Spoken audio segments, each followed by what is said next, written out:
We're not even doing the whole intro thing. Screw that. We don't need to do all that. Really don't need to do all that. Oh yeah, that's right. I need to put my chat up and stuff, right? Ooh boy. We are freaking live. I didn't even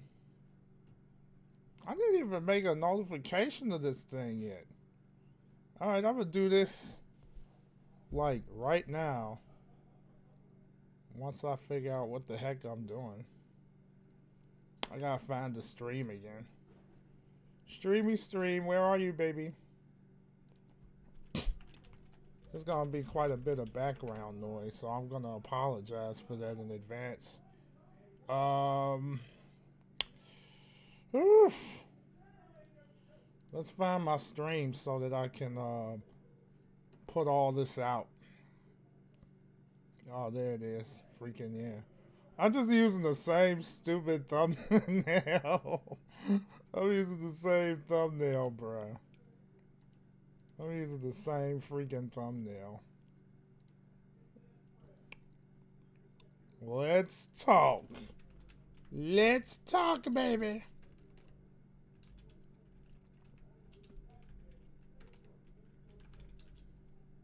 Let's talk about Coppa. I mean, Coppa.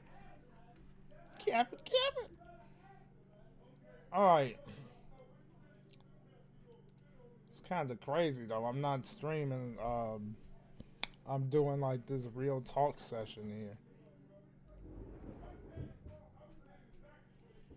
I would check it after the stream, doggone it.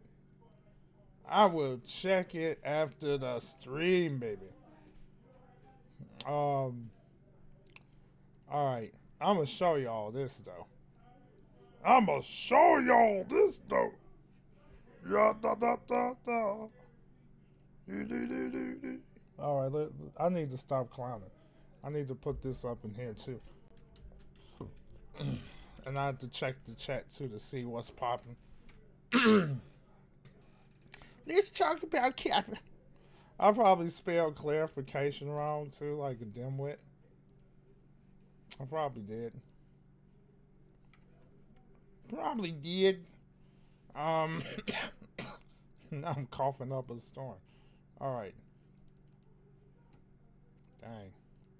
Don't tell me my comments are blocked. Because I can't read comments. Let's see if I could put the comment. Let's see. Okay, well, I could see a comment still. Okay. Alright. Let me type this in. Can't believe they did that. They are evil. Coppa. Coppa. Alright. I would pick that video first. Let's start with this one, though. As a mom, anytime I can find a hack, I'm all over it. Okay, Which mommy. is why I use honey. It's the ultimate. Yeah, she look like a This snack. kid. Alright, I need to chill. I'm Alright, let's look at the chat. Yo, what is up, Steffi? How you doing? I'm up here clowning. I thought the chat was disabled, guys. I just noticed something that I straight up missed. What is up, Steffi? How you doing? How you doing? I'm just gonna wait a little bit till we get some peeps up in here, and then we'll get on with this whole what the heck wrong is YouTube kind of thing. So we got Dino and Steffi in the house. Yo, what is up, Slide GD? How you doing, my dude? Yeah, rip indeed. It's a huge rip. Huge freaking rip, man. But you know what? This is going to be the time for clarification and everything. And this real talk segment. I felt like it was real important for us to have this little chat. Because I know there's a lot of people out there that's struggling right now. And they don't have an idea on what the heck they should be doing to protect themselves from this whole Coppa situation, because it is quite dangerous. It is quite dangerous. What is up there, Rio? How you doing? I see you. So we're just waiting till we get a couple peeps in here. We'll get started shortly. And then I remember, if I'm not mistaken, Slide GD was actually on one of the previous Twitch streams that I did this week and actually talked about how he was moving over to Twitch. I'm going to tell you, right, did I get that right, Slide? Maybe I got the wrong person, but I could have sworn it was you. I mean, like, I get my names mixed up sometimes, especially when it comes to jumping from platform to platform and all that. Yeah, we're doing the talk stream tonight. This is real talk. Main reason why I'm doing this is because, for one, I would like to include a game, but at the same time, I really want to focus on clarifying some things and some new stuff that I recently learned about Coppa. And it's kind of hard to do that while playing a game. Plus, I just found out something insane that you guys want to see. I'm going to show you this right now. Because, like, when I was trying to stream, right? Look at what I got here. Look at what I got here. It says, and I quote, "You're legally required to comply with the Children's Online Privacy Protection Act and or other laws. You're obligated to tell us if your stream is made for kids. If your stream is made for kids." Are you see that's insane.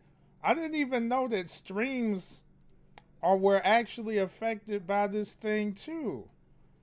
What's up, Todd? How you doing? How you doing? Welcome to the stream there, Todd. So we're gonna explain all that like right now. You guys hear me? You guys hear me? I assume you do. See, you just saw that, didn't you? Yeah, it's all over. Streams and videos. I was assuming it was mostly videos. I know people were saying it was streams, but I never knew it was streams. Now I know. So, Steffi, there's quite a few videos that I want to talk about. But I guess we'll start with from the beginning here. We're going to start from the beginning. I feel like it would be appropriate if we kind of like started from the beginning and then we'll work our way up to the update. That was so late. There it is. That old intro. So check out Dino's channel anyway. I highly recommend it. He does a lot of cool Funimation unboxings. So I would definitely recommend you guys check him out before Coppa cops him. I'm just saying. All right, let's get started. So we're gonna look into this one, right? I'm gonna minimize it because I can't see the chat with it maximized. So I gotta play around with this thing a little bit. I know it's a bunch of echoes and crap. You know what? Let's try something. We got a lot of intros up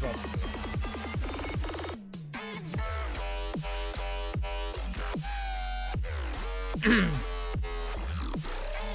Let's see if the window capture works. I honestly don't know if the window capture works. Because I know like window capture, you're not allowed to, I don't think you're allowed to like capture actual web browsers anymore. I could be wrong. Oh yeah, you can't capture those anymore. RIP. So we'll discard that. Yeah, you can't you can't capture web browsers anymore. That kind of sucks. So basically, I got to use the display capture now. It's kind of stupid, but it is what it is. So I have to expand it. I'm not looking at chat right now, by the way. I'm trying to make this big enough to cover up some stuff. There we go. What's up, 21? How you doing? Dan Electro in the house, too? I know, right? So why don't we go ahead and get started? And what we're going to do is kind of like listen into what he's saying, and periodically I will stop and, you know, like talk about some of the things that he mentioned. I got to kind of like close out this stuff because it's kind of like in the way. First, is the sound even working? Let's find out, huh? I'm a lawyer. I read the law. I read YouTube statements. Yeah. And I'm going to tell you what they're not telling us about Coppa. What they're not telling us, all bruh? The hidden secrets and the spin. You guys is the could still hear and it. hard truth. And that is, as that of should be loud January enough. 1st, 2020, thousands of YouTube channels good. are gone. And creator, I hate to Listen say to this, that. but yours may be one of them. You hear Let's that? hit this. I'm Ian Corzine, your social media lawyer. He is On the this GOAT. Channel, I give you my thoughts and This sometimes man is the advice GOAT, guys, on all I things swear. Social media. Today we're talking about I love your story that face. involves four main characters. That is, there are kids I really out do. there who love YouTube. They love to watch fun shows on YouTube. What's up, CD? There are How you creators doing, out bruh? there who just want to give great programming to kids and earn a living at the same time. There is Hold up. What's up, CD? Check out CD's videos before Coppa cops his videos, bruh. I'm just saying. But yeah, so let's continue with the breakdown. You know, like, this guy's the GOAT. That's all I'm saying. YouTube, who also wants to offer We're gonna break all this down today. However, they also need to make money, so they have to sell ads. And then there is the FTC, the Federal Trade Commission, the government agency whose sole job is to protect U.S. citizens Movie from night. unfair, fraudulent, and inappropriate practices. It's kind of sad that this is the kind of movie night that we're doing. That's the sad part of in commerce. The relationship between these four groups of people imploded in April of 2018. We're going to get to that, but first, you need some background. In background. 1998, the FTC adopted a new law called the Children's Online Privacy Protection Act, or Coppa. The purpose of this law was simple. They didn't want children, who are defined as being under 13 years of age, to be able to give their personal information away, their name, their address, their phone number, put it on the internet, and then be subject to potential bad people and predators. The law was straightforward. Online services and social... And let's stop it right there for a second. Now, I will say this. Excuse me. Probably because I just had that shower too. That didn't help anything. So what is up, Easy Low? How you doing, dude? So let's start there. Now he's not wrong. Now what Coppa's doing is not a bad thing. Like basically the premise behind it, it's definitely not a bad thing. I will say that much. But I feel like the way, excuse me, this cough is really trying to, it's not a bad thing. But the way that they're going about it, it's way too extreme. That's the thing you definitely want to think about when it comes to this. Because it's like, okay, yeah, you're protecting the privacy of children under the age of 13, but this is all being done at the expense of tons of content creators that put their heart and soul in YouTube, right? So that's the issue here. Social media platforms could not collect kids' personal information without the express consent of their parents. In the next decade, it became clear that the biggest threat for information on the internet about children was not so much them actually typing in their name, their address, or their phone number, or their age. A lot of kids, 6-year-olds, 7-year-olds, didn't even know their own address. The biggest threat was actually web cookies. I'm sure you creators out there know what web cookies are, but just in case you don't, they're files that are sent by online services, social media platforms, and websites, and are stored on our personal computers that contain our personal information, our name, address, phone number, sometimes credit card information, but most importantly, our browsing history, the way we click, what we click on the internet. We love web cookies because it makes our life more convenient.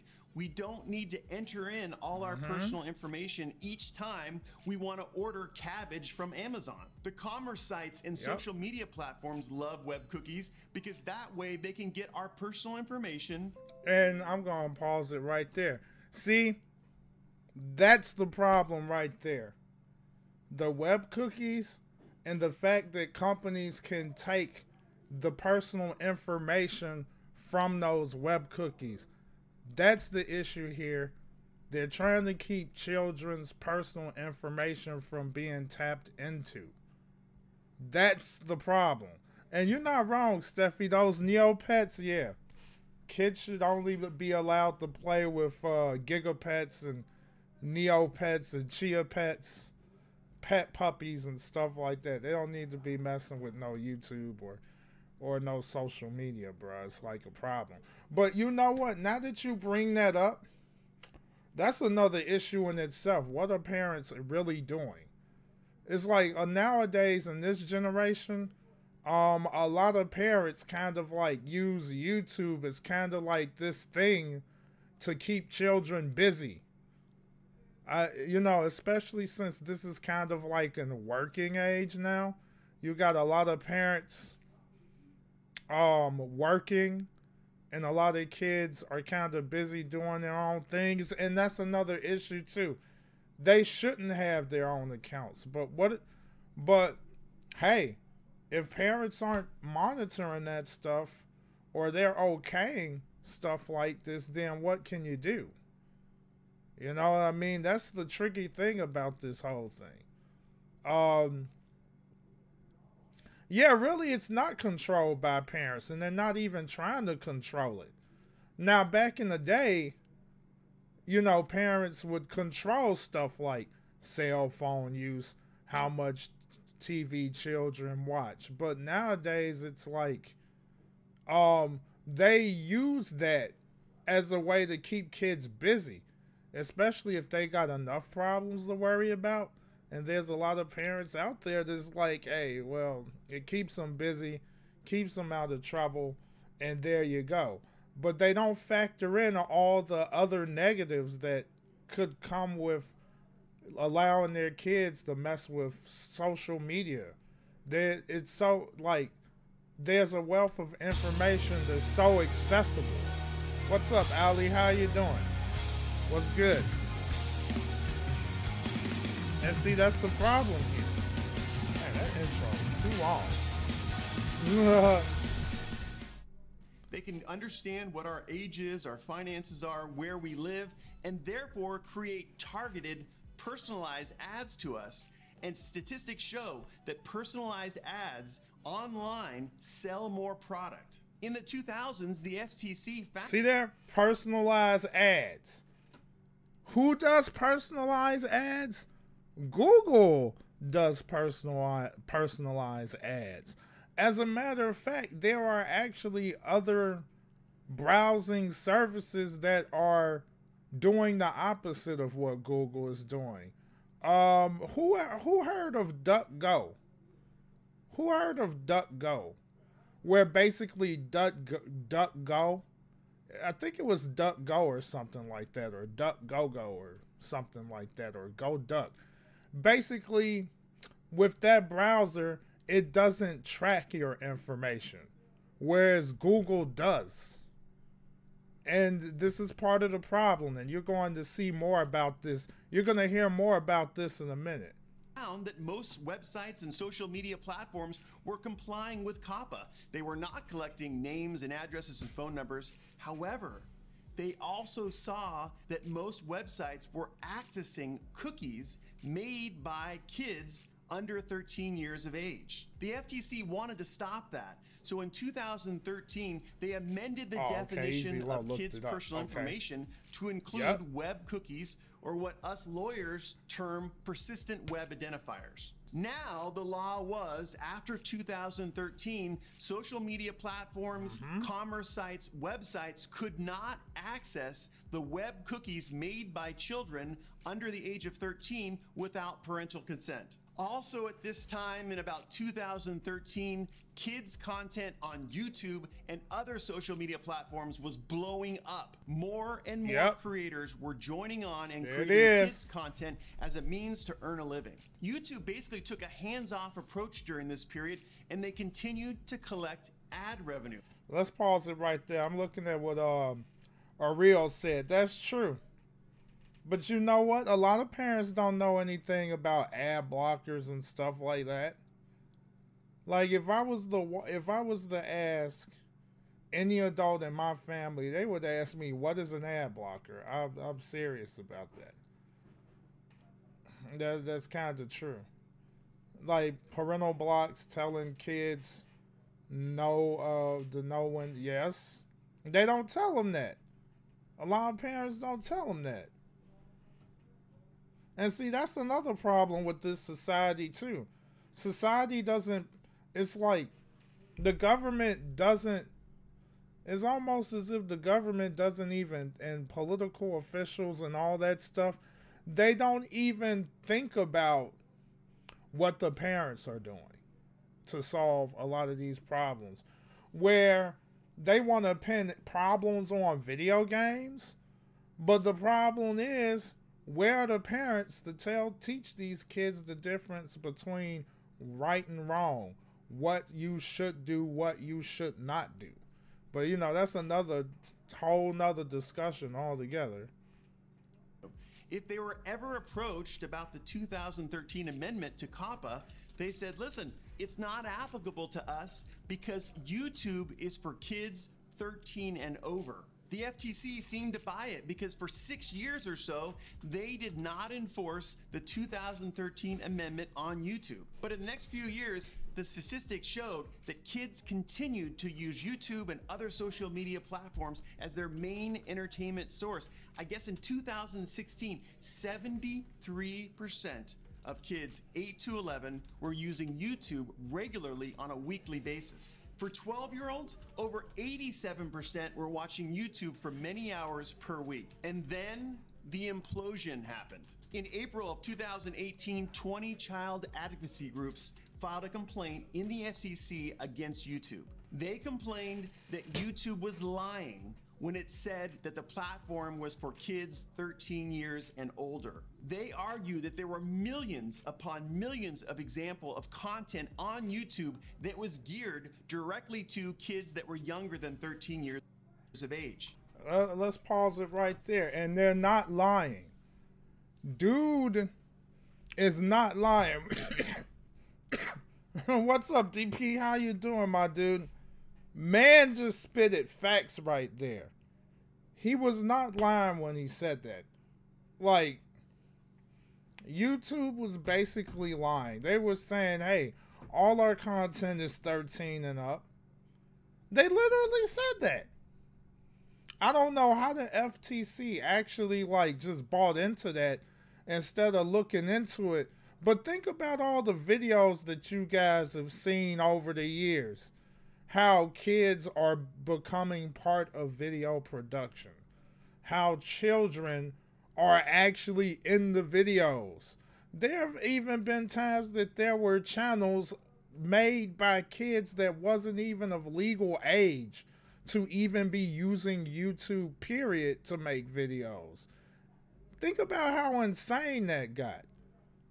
You know, there are, I bet you there are a bunch of kids in 5th grade right now making Fortnite videos.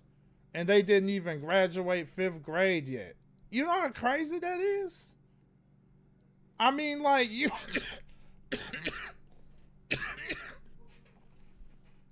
How did the FTC not look into that? And a lot of these problems, this whole Coppa situation actually would have been avoided if YouTube would not have lied to them. All of this wouldn't have happened if YouTube didn't lie to them and say, yes, there are some videos out there that is directed towards children. And then like recently, and I'm going to dig into that in a moment, there is a Coppa update that's literally going to break down what I'm just talking about right now. I mean, that I'm talking about right now. But we're not going to get into that yet. Those people that are not familiar with what Coppa's doing right now, I wanted to start with this video first. And then we'll get into that Coppa update video. And then we'll get into... and then we'll get into any questions. If anyone has any questions about this, if there's anyone in the chat that needs advice on and they're a content creator and they don't know what to do, I would give the advice to the best of my ability as well.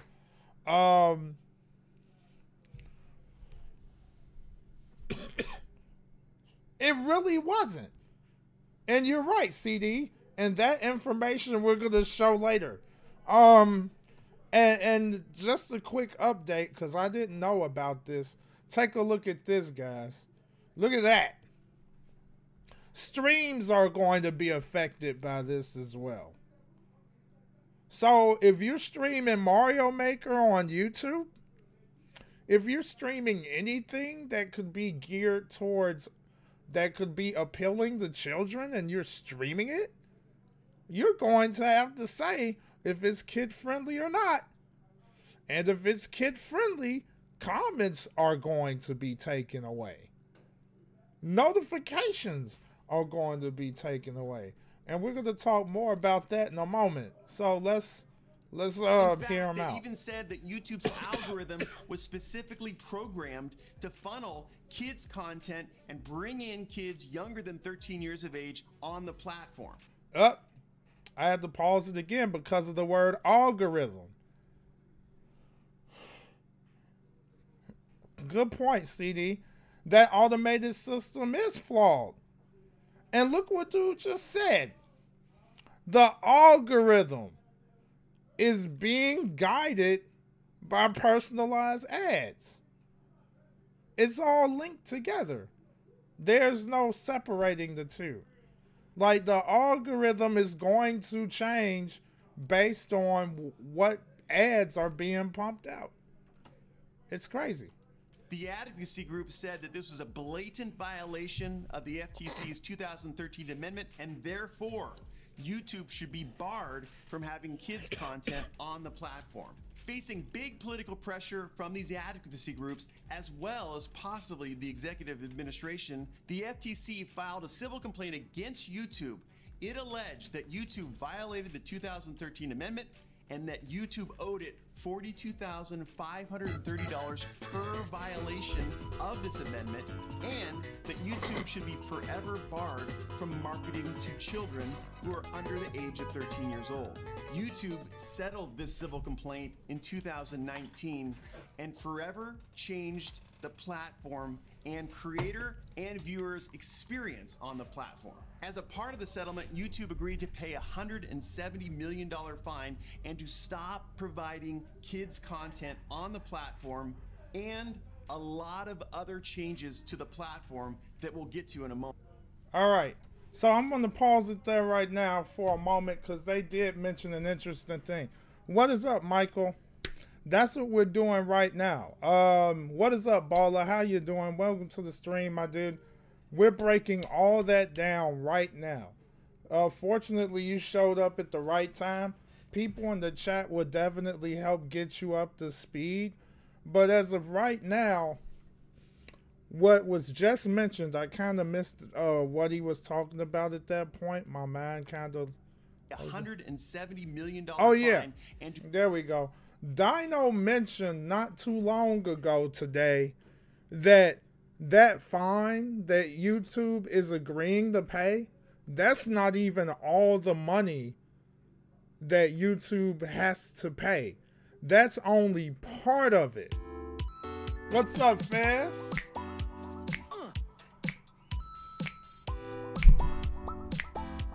Hello.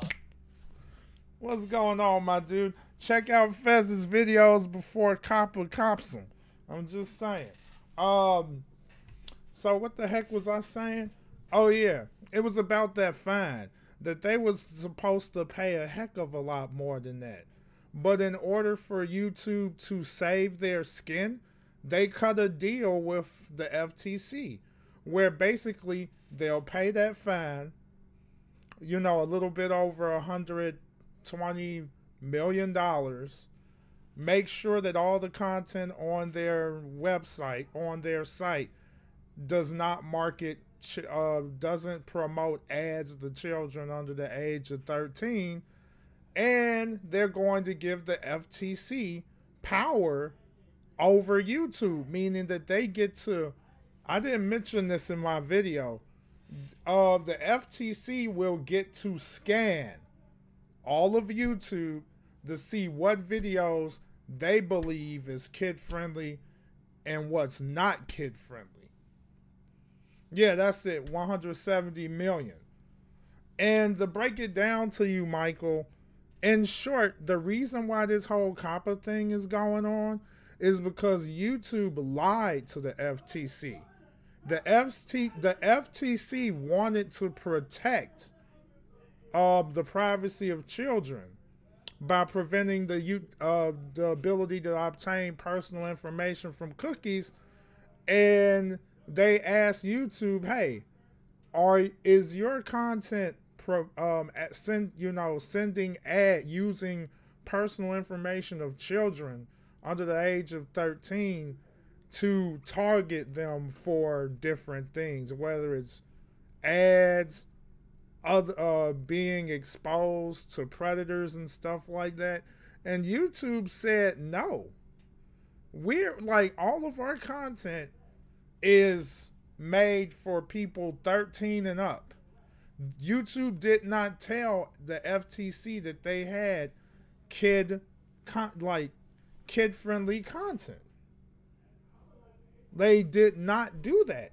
And because of that lie, Coppa comes in and they're ready to find, and they found out about YouTube blowing up. YouTube blew up. And analytical data was out. A lot of children, it turns out that a lot of kids under the age of 13 was using YouTube. And so now it's like, there's, you know, they can sue YouTube. So they sued YouTube. YouTube cuts them a deal. They're like, okay, here's what we'll do. We'll pay this fine. We'll not only pay this fine, but then we're also going to monitor our system closely, and then you guys have the power to sue if need be.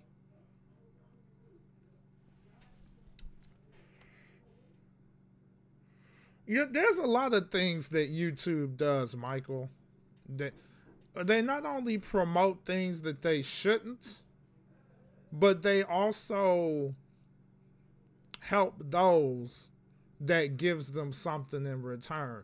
Anyone that doesn't make money for them. So the FTC made that deal. Okay. So the FTC made that deal, and so YouTube said yes to it. So basically YouTube bowed down to the FTC. In short, they're playing ball with them. Yeah, so it was all about that settlement.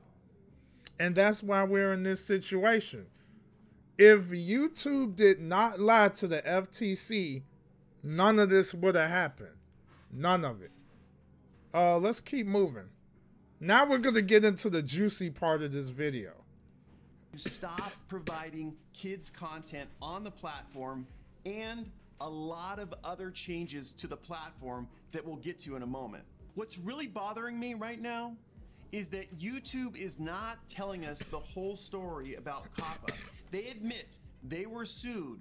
They paid a huge fine for transmission of web cookie information about kids younger than 13 years of old. They've told us that we need to mark our videos as either children's content or not children's content. Otherwise, we could face compliance issues. But YouTube doesn't tell us what compliance issue means. What the heck do they mean by compliance issues? Here's the big part, guys. You don't want to miss this. About the compliance issues. He's literally going to break down what all of this means. This is a big part. Well, I've spent some serious time on this issue. I've read Coppa front to back, through and through. I've read the case law. Well, I can tell you that what compliance issue means is that if you make a video that somewhere out there the FTC or YouTube determines is a video that's primarily directed to kids younger than 13 years of age and you haven't marked it as such, then the FTC can sue you for $42,530, get depublication of your video, and perhaps have your account on YouTube entirely terminated. If you have multiple kid-directed videos on your account and you haven't marked them as such, then you can be fined that $42,000 in change for each video that... See, each video.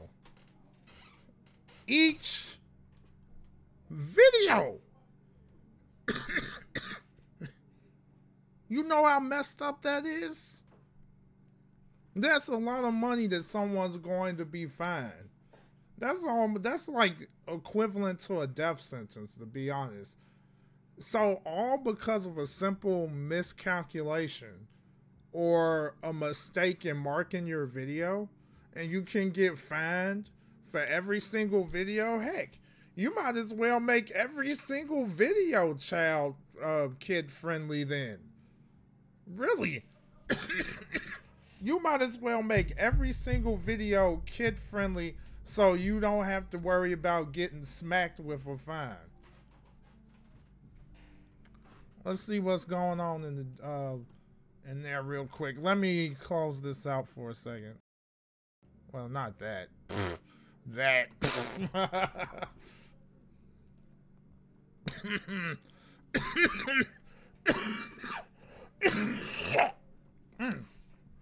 Cough up break.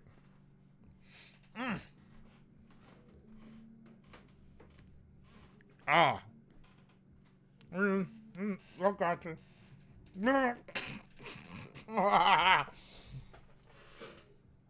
I totally.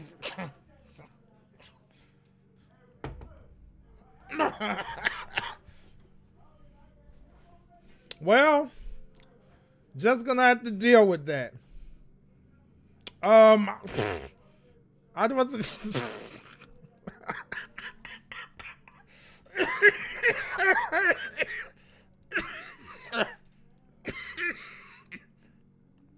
Oh, sorry, guys. We're just gonna have to deal with it, man. You know, it had to be done. It had to be done, man. That's all there is to it.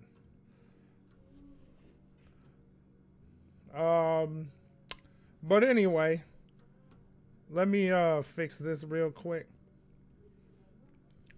Jeez, daggum it. All right, where's the?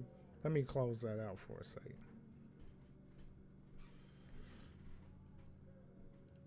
All right, give me a moment. Thanks for reminding me. I totally forgot. Sorry about that, guys. Give me one moment. You know, I just had to take care of something right quick because I totally forgot to do something.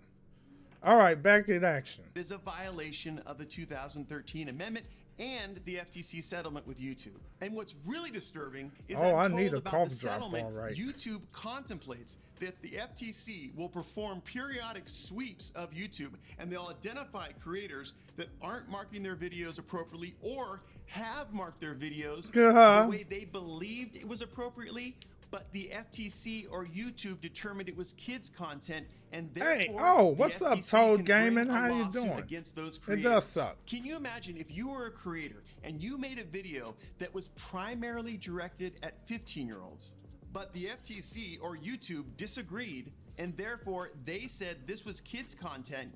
See, all right, I had to pause it right there because that was an important point.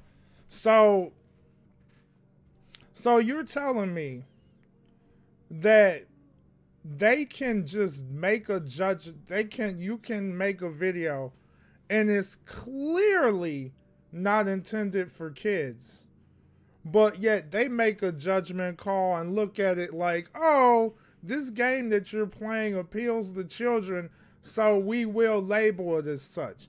It is kid friendly.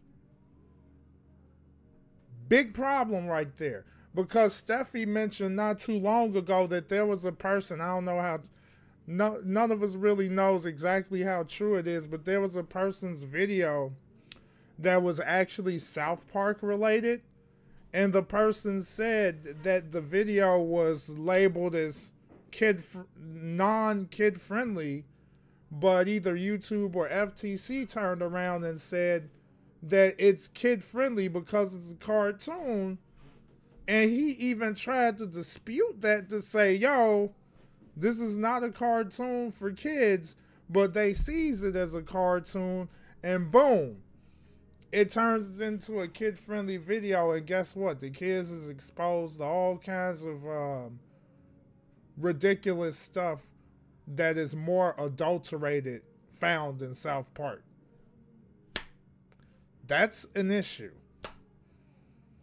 So you're telling me that our videos are basically at the mercy of the FTC and YouTube. Oh, so it was YouTube that did it, not the FTC?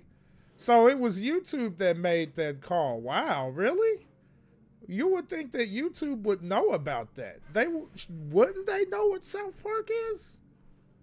YouTube's an idiot. Wait, you cannot appeal it? Yikes. See how crappy that automated system is? And see, I said in my video, right? You can't trust the YouTube bots, the YouTube machine. The YouTube machine is Skynet. I mean, I said this before. YouTube's machine is Skynet. It's going to take over. Like, you really going to trust the YouTube machine to actually say whether your video is this and that? And then you let them do it, and then it blows back up in your face. Dang, you can't even dispute it. That's screwy, man. And therefore, they are going to terminate your channel, and they're going to sue you for many thousands of dollars. Can you imagine that? Are you going to stay on the platform and continue to make videos? I think a better question is, are you going to stay in America? In a lot of ways, I feel betrayed by YouTube. Now, the reason why this man said stay in America is because basically a lot of places in America, like when it comes to content in America, they don't want kids 13, like kids under the age of 13 to be exposed to that. But if you go to other places in the world, the age difference is much higher. So I'm assuming that's why he threw that little tidbit up there. So let's say you was in Japan or something and making content there. The age difference is probably a bit higher, if not way high. And if you think about it, funny thing about Japan is, even though Japan seems to be a group of people that's very conservative, when it comes to expression, they're very open about expression over there. So the rules are definitely going to be very different when you compare them to the U.S. Let's get back. In this FTC settlement, they could have just taken a hit and come up with some better strategy to help kids creators continue to make money on the platform and also not sacrifice the personal information of kids younger than 13 years old. But I see with this settlement, they basically surrendered to the FTC. Yeah, go ahead and sweep YouTube and look for our creators and sue them. I'm also tempted to feel hopeless, but I'm not quite there yet. There is a way that you and I as creators can fight this. I'm gonna tell you about that method at the end of this video. But for now, I want to focus on how I feel about this new child marking video system. Let me give you a hint, not good. I'm sure you've seen the video that YouTube put out and they say, listen, you need to mark your whole channel as either child videos or not child videos, or if you have both, you can mark each video. I think this is what Dino was talking about, where they use a form. I totally forgot about whether their video is a child video under the FTC rules or not. Well, YouTube does provide us with a handy dandy 10-factor analysis that us creators should do each time we want to publish a video. Have you looked at the factors? They're right there in Title 16 Code of Federal Regulations section 312.2. I'm surprised you haven't seen them before. To determine whether or not your video is kid-directed, you as the creator must analyze, and I quote, the subject matter of the online service, the video's visual content, whether the video has animated characters or... Let me pause that right there for a second. So... Oh, okay. Got you, Dino. So, what's up, Shadow King? How you doing? So, based on what he's telling you right now, they're making it where the content creator has to mark these videos. The content creator has to determine whether their video is kid-friendly or not. And it's a pretty slick trick, because if you think about it, the way they're doing it, they're setting it up where all the blame is going to get put on the content creator for making a mistake. They don't have to get screwed over because of this. They could just say, oh, well, the content creator, it was their responsibility to make sure that their videos were marked properly, and they're not. So FTC got full reign over you. They want to sue you, they can sue you. YouTube has nothing to do with that. You know what I mean? It's one of those things. Let's continue listening to, hey, I'm glad you're doing all right, my dude. Ooh, really? Dang, man. Yikes. Yikes, Dino. Child-oriented tech activities, incentives, I don't know what that is, music or audio in the video, age of the models in the video, presence of child celebrities or celebrities who appeal to children, language or other characteristics of the online service, and whether the advertising on the online service is directed at children. Wow, at the end of the video, YouTube says you should consult a lawyer about whether or not your video is kid-directed or not.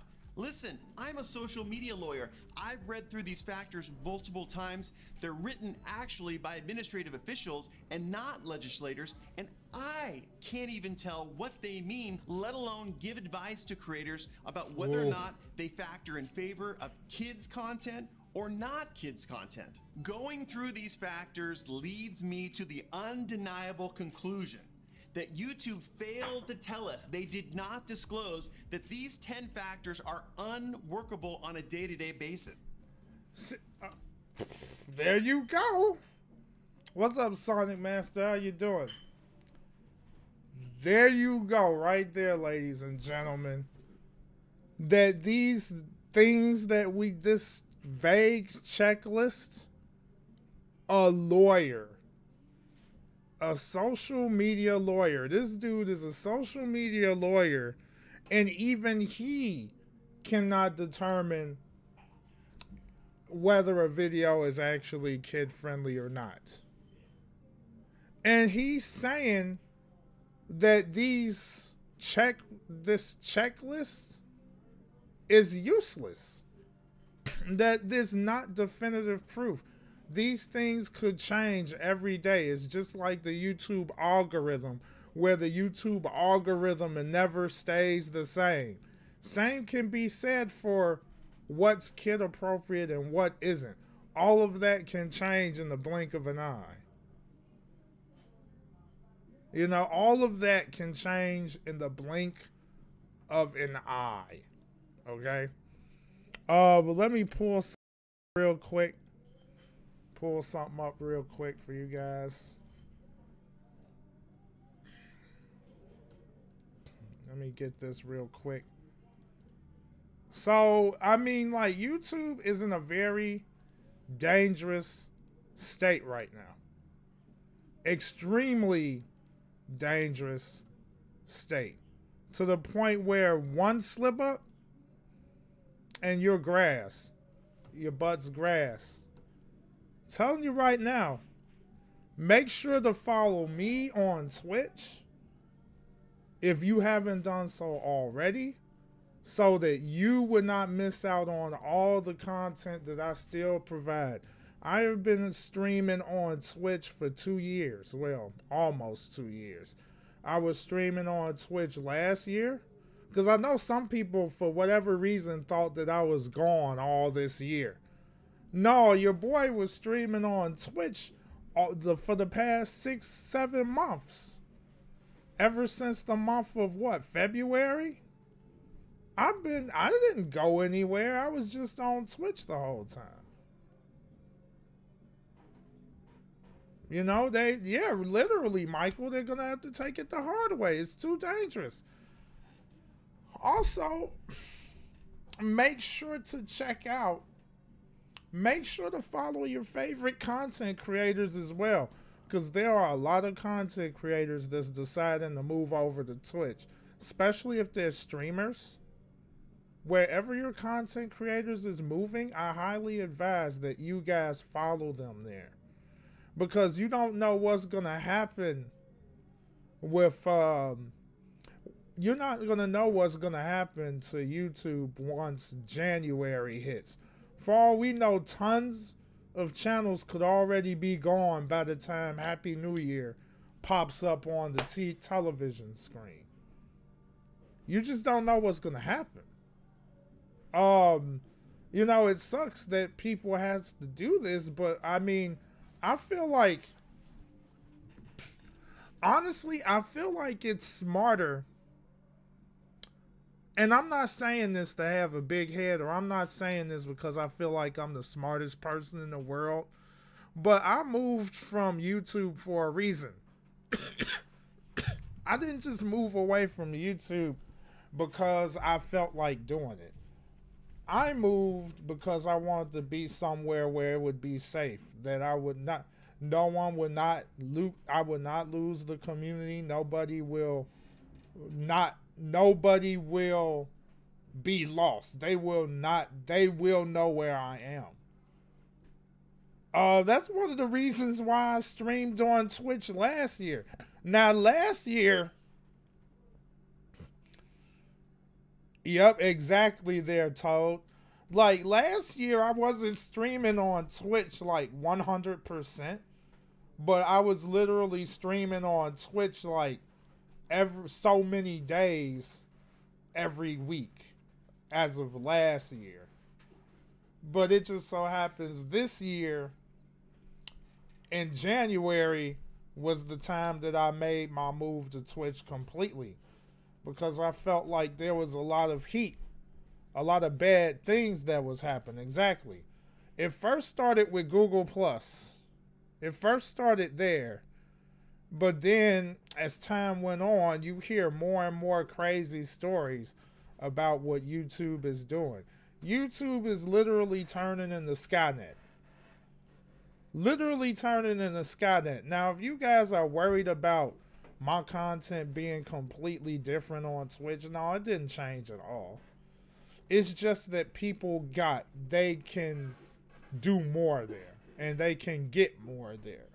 That's the biggest difference there.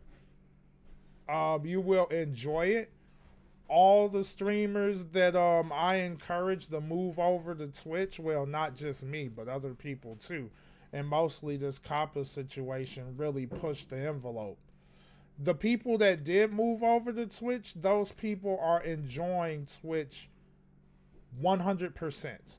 And they didn't start for nothing but a few days. Maybe even just a day. But they're already liking it. So I highly encourage you guys to follow your favorite, not only follow me on Twitch, but follow your favorite content creators on Twitch. This is why in my video, and Dino CD, they already know this. 21 already knows this. When I said, this is the great social media migration.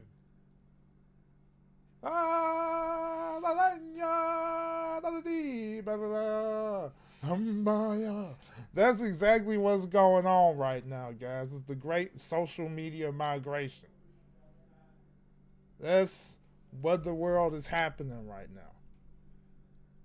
So join in that social media migration.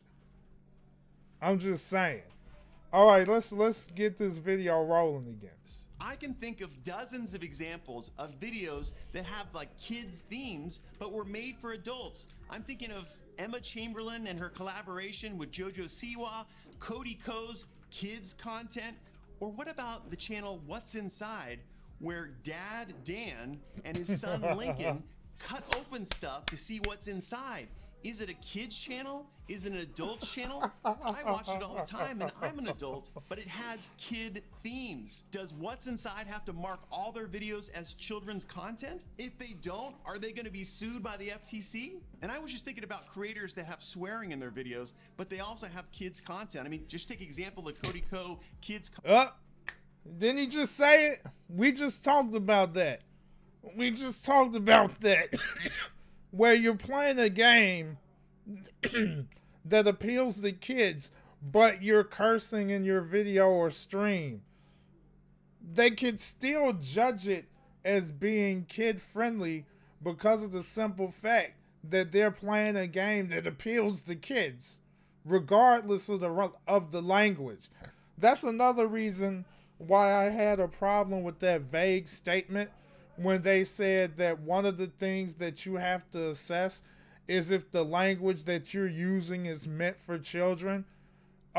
Cursing and saying all kinds of outlandish things on a video and a stream that language is not meant for children. But the fact that it kind of makes you wonder, is there going to be some kind of hierarchy where some of those criteria that you have to use ranks higher than others? Like if the game that you're playing appeals to children, and if whatever you're doing appeals to children, then that's going to rank way higher than using foul language in a video. So that trumps foul language because foul language is down here. Stuff that appeals to children is up here, and so this trumps that, so it's deemed as kid friendly. We don't know how they're judging this. We have no idea. We have no idea how they're going to judge this. It's like this system is bonkers. Let's keep going. Content video. He swears in the video, but I don't think that he intended that video for kids, but it has lots of kids themes. It has Nerf battles and lots of kids running around. Is that gonna be a video that's going to get Cody Ko in trouble with the FTC? YouTube failed to tell us that these factors are unworkable. And you know what that's gonna lead to?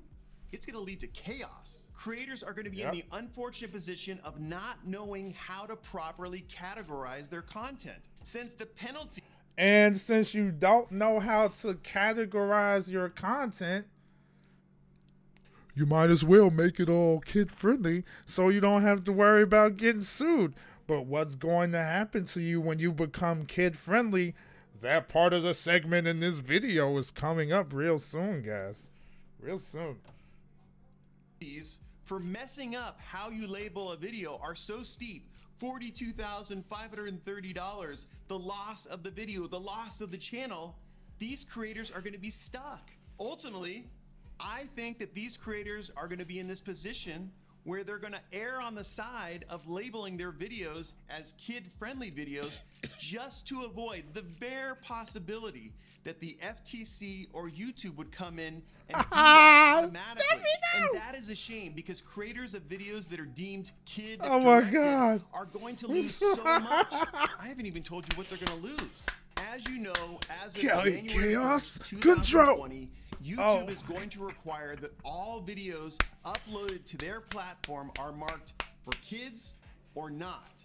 YouTube has also said that in the past month, they've undertaken a massive overhaul of the algorithm to be able to effect a seek and destroy mission for all kids content that is not properly marked. And see, there you go. See, that's another thing, Easy Low. You brought up that's a good point. And see, that's the thing. Dude, this is gonna be real good for other platforms. This is gonna be huge for Mixer, Twitch, all them. I'm just saying, it's gonna be huge.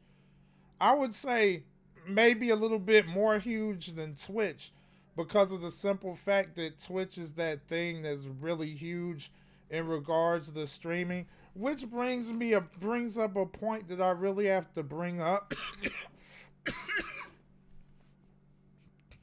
I know that competition is kind of like is a thing when it comes to social media, but I feel like competition is worse on YouTube because of the fact that everyone has to fight the algorithm. And the person that's going to be the most successful on YouTube is the person that's going to defeat the algorithm. That's the thing here. I feel like the competition is worse on YouTube than it is on any other platform. When you move over to Twitch, there is no algorithm to hold you down. There is no algorithm that's going to favor you over everyone else. It's an even playing field. Yes, it could be a little bit more of a challenge, but I feel as though there's not really there's not really a huge form of competition on Twitch due to the fact that there isn't an algorithm of any kind there. I mean, of course there's this thing where somebody that gets more views is easier for them to progress, but it's not as easy as one would think, because at the end of the day, it's you that determines your own fate when it comes to streaming on Twitch. Like, that's the thing. That's the whole thing. It's like you got to put in the effort and you got to enjoy it. If you enjoy it, people will see that. And then, success will come. And please, don't get it twisted. Becoming a partner should never be your ultimate goal. Like, being a partner on Twitch is great and all, but you don't have to be a partner on Twitch to enjoy what you're doing or be quote unquote successful. And Shadow King, I see your concern here, but Shadow King, the thing you have to understand is if you put work into YouTube, use your YouTube to help you grow on Twitch. Because you got to, like Steffi says, the decision that you make, you got to do what's right for you and your community. And it's more important that you protect your community. What's up there, Peyton? How you doing? Welcome to the stream. Let me explain something. Why did I move on YouTube? I know I beat a dead horse when it comes to this, but it was virtually because I was losing my community before this whole Coppa thing was even a thing. I noticed that as I was streaming, I noticed that I was losing subscribers daily. And It's not because of the game that I'm playing. It's not because of the things that I do, because I've been doing that since the very beginning, and my channel was fine 2 years before that. Like, it was, I was losing everybody. I was losing person after person. Now I understand that somebody told me at one point that what I was doing was kind of wrong, because he told me, I'm not going to say his name or anything, but he told me that I should believe in my community. Well, I do believe in my community, but your community is only going to be able to do so much, because if YouTube is consistently taking them away from my channel, there's nothing they can do about that. That's completely out of their hands. There's nothing that they can do. I don't know much about Vimeo.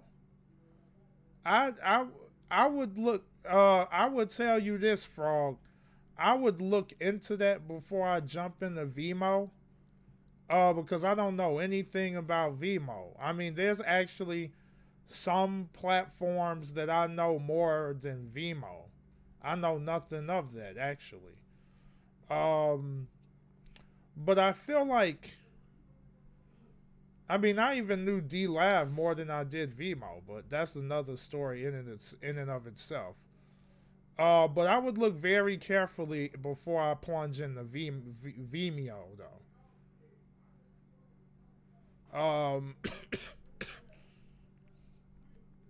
But it depends on what it does. What does Vimeo do? What do they do? Is it like music stuff, Frog? Because if you're in the music, and that's what the purpose of that, then by all means, I guess. But I don't know. I don't feel like, I'm not totally certain. I wouldn't recommend it. Because I mean, like, you want to get on a platform that's really known, or known enough. Let me give you an example. There was a platform called VidMe. It was a new platform. It seemed like it was bumping. A lot of people was enjoying it. But the problem is, VidMe did not get the traction that it needed. And VidMe it just died. So I would be more careful before jumping into a platform, any random platform. What's up there, Wind Waker? How you doing? Yes, it has been a while. I'm doing better. I'm definitely doing better. Definitely. Well, don't take too long, Shadow King. Do not, I highly advise you, do not take too long. Because if you wait until December, it's probably going to be harder for you to really make some kind of dent in that transition. Like, you really have to work fast. Like, it's critical that you make that decision fairly quickly. Because here's the thing, Shadow King. I'm only saying this because you have a community on YouTube. And you want to take advantage. You want to take your community with you. Do not wait.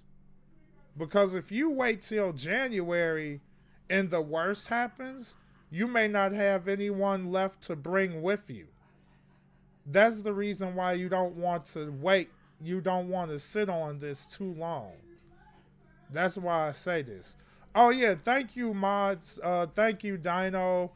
I see like Dino and some other people helping explain the situation. I really do appreciate that very much. That's like basically the reason why I left, was the fact that I got hit hard by YouTube and consistently losing subs like daily. And yes, there were purges, but the thing is, that's not natural.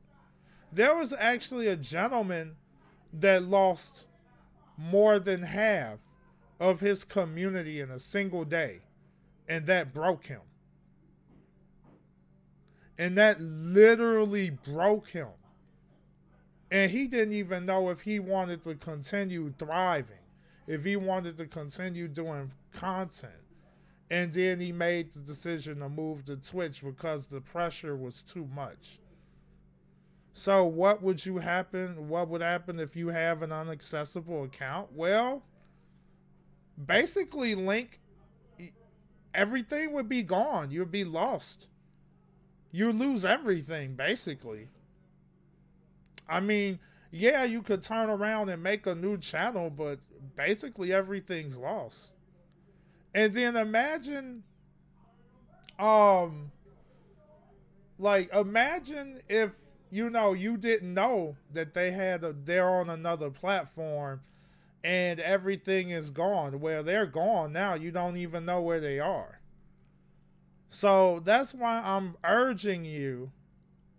That's why I'm urging you guys to make sure that you are, especially if you're a content creator, that you're being very careful with your content right now, because this is a very critical time. Oh, what? Oh, we got a raid in the house. Hey, it's a K Fresh raid. Hey, what's up there, weirdo? How you doing? Clinton in the house. Eric. So that was the cue. A raid this fresh. Haha. What is up, Fire? How you doing? Yeah, like this is not your ordinary stream here. This is more like a real talk stream. Basically, there's a lot of crazy stuff happening right now. A lot of people don't know what to do.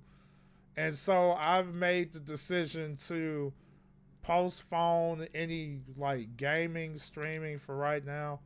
And I'm using this time to kind of like help clear the air on things and provide advice. What is up, K Fresh? How you doing?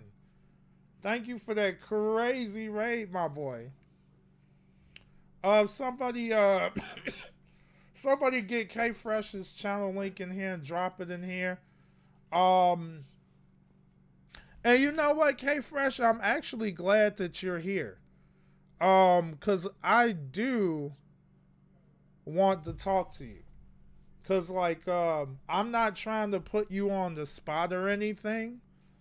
But I definitely just want to give you a little advice if you want that advice. I'm not trying to put pressure on people.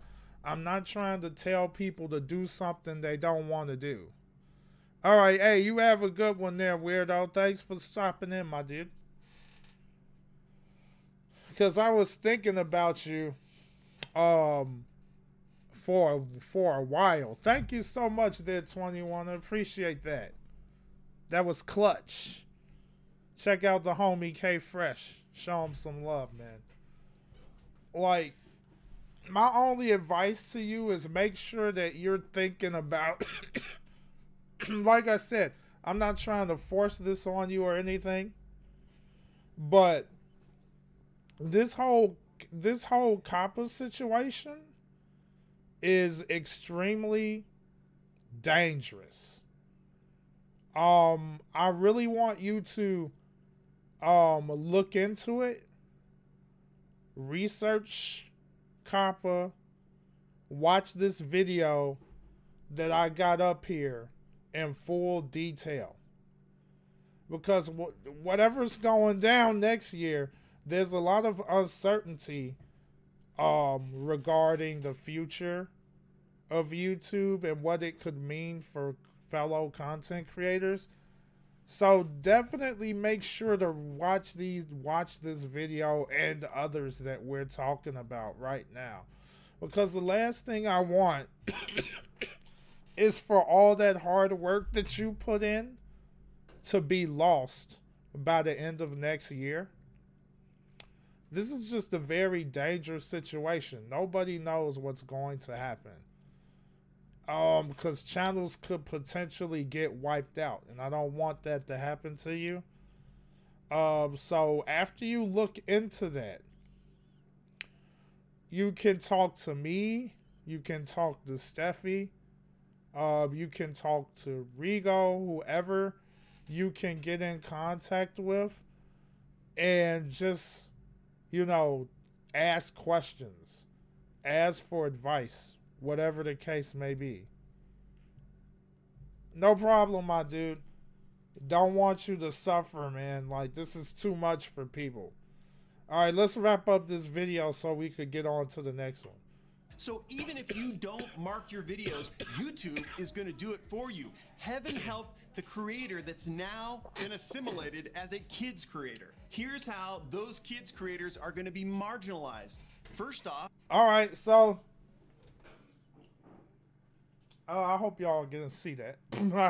So now we're getting to the part where what happens if your channel and videos is branded as kid friendly. Now before I let what's up, Thunder, how you doing? Now before I start letting him explain what's going to happen, the basic stuff that's going to happen when you're kid friendly or become a kid friendly channel, let me show you this. Now I've been showing this a couple times already, but would you believe it or not, this whole thing is going to be applied to streams as well. You're legally required to comply with the Children's Online Privacy Protection Act and or other laws. I like how they said and or other laws. What's up, Ed Boy? How you doing? You're obligated to tell us if your live stream is made for kids. So this not only applies to the videos, but it also applies to the streams as well. Let that sink in. Because now I'm going to show you, I'm going to play the part where he's going to explain what happens to your channel when you're labeled as kid friendly. The things that you'll lose. As of January 1st, 2020, no comments on kids' videos. Now that's been the case for a while, but that's still a blow to creators. Guess what? No info cards, no end screens. Your channel's no longer going to qualify for YouTube stories, and you're not going to have a community tab. Your subscribers are no longer going to get notifications when they hit the bell and get the notifications. The audience is no longer going to be able to save your video to a watch later or a playlist. And then comes the biggest blow to creators of kids content. YouTube is not telling us that as of January 1st, 2020, AdSense revenue for kids directed content is virtually gone. Let that sink in. You will no longer be able to make a living as a creator of kids content after January 1st, 2020. Now just keep that in mind though. That whole kids friendly thing, if somebody literally thrived off that, their channel is dead. Okay? If there's anyone that makes a living off of making pure kid-friendly content, their channel's basically dead. All right, Fez, you have a good one, my dude. Thanks for popping in, homie. So look at that, Easy Low. There won't be a live chat or comments on kid content. So what does that mean for your channel? Think about it. When it comes to YouTube, YouTube is ruled by the algorithm. If your channel is not getting comments, not getting likes, not getting dislikes, not getting notifications, not getting clicks, all of that contributes to your channel's algorithm. If you're not, it basically it all counts as engagement. So if your channel isn't getting any kind of engagement, any kind of traction, your algorithm's not improving. And if your algorithm is not improving, like your channel's algorithm, then YouTube is not going to support you. And so with that said, like, your channel can die. Yo, what's up, Kazoo? How you doing? Welcome to the stream. another homie on the YouTube community said, make sure to check the Yellow Kazoo out before Coppa cops her videos. Well, I'm not trying to be so negative, but this is a serious matter. If your channel's algorithm is not moving, YouTube's not going to support you, and we kind of already know that. So this is a huge blow. He just mentioned how you're losing all of these things, and all of these things count as engagement. So, you know, I wish I could agree with that, Kazoo. I really wish I could agree with that, but I can't. Now, I know what you're saying. I know they said that. Now, we're going to get into that video in a moment. There was a Coppa update video that actually stated that Coppa themselves actually said that there's a middle ground. Well, they don't have algorithms per se. They don't have all. Yeah, YouTube is an algorithm, but if you think about it, your progress is controlled by the algorithm. You have to be able to dominate the algorithm. If you're not able to dominate the algorithm, your channel doesn't grow. That is one thing that is definitely true.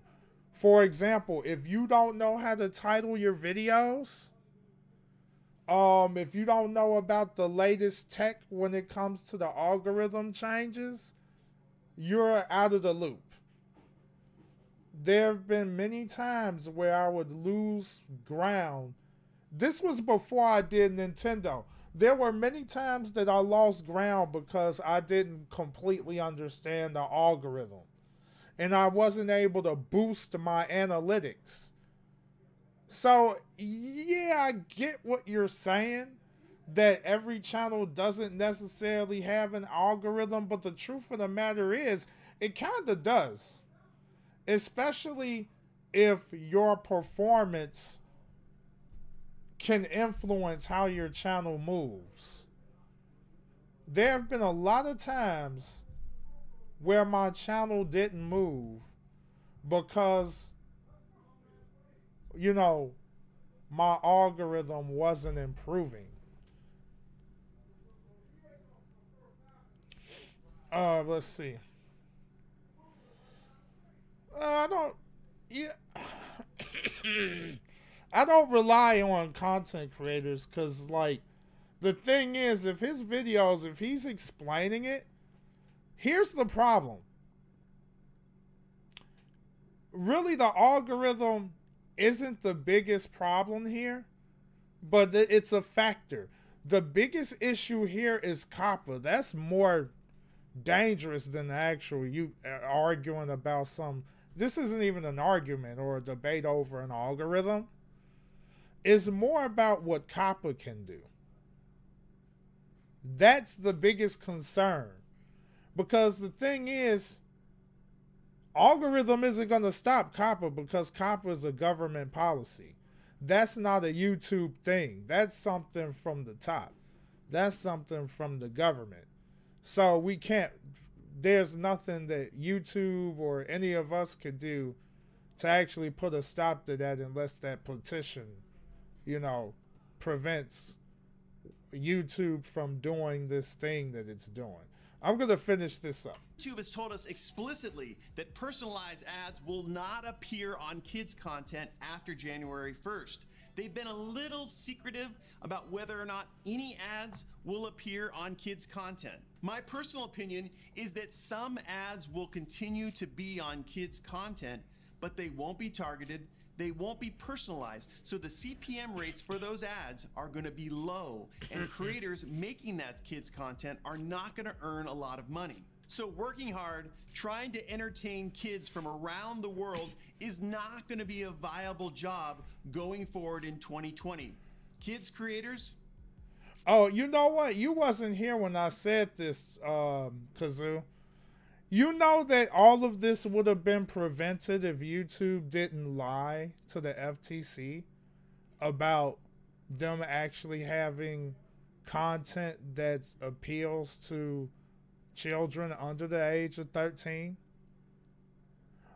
A lot of that, this wouldn't even be a thing right now if they didn't lie to the FTC. This is why this is happening, really. They told the FTC, hey, our content is for people 13 and up. But the problem is, you know, like all of the data that was collected, all of those, a lot of children watches it. And all of that data, and the data proves it. There's definitely an algorithm here. Because there's things that you have to do.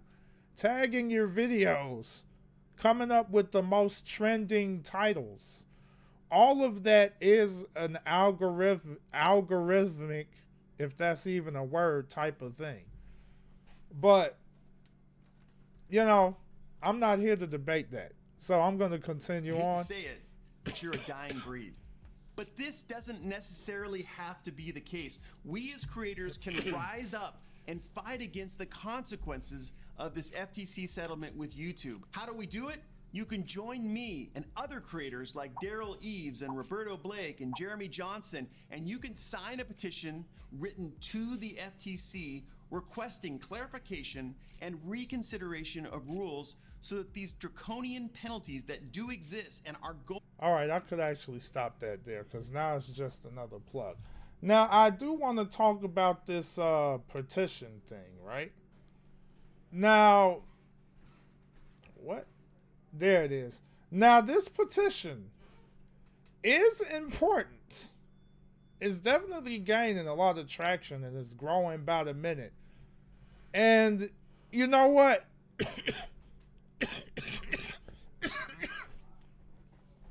I would find it good that people try to take part in this petition, but at the same time, people have to be careful of what they say, because if they're saying some crazy stuff and they're talking like they don't understand what they're talking about because they're talking to government officials about this, then they're just going to dismiss it. So you can't just sign the petition and say crazy stuff. You have to know what you're talking about.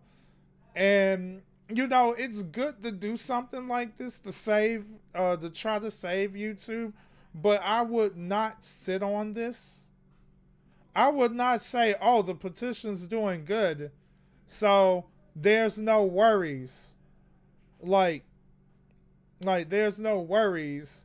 You know, I'm just going to keep doing what I'm doing and not worry about what comes when the new year comes in. Oh, no, it's no big deal, Kazoo.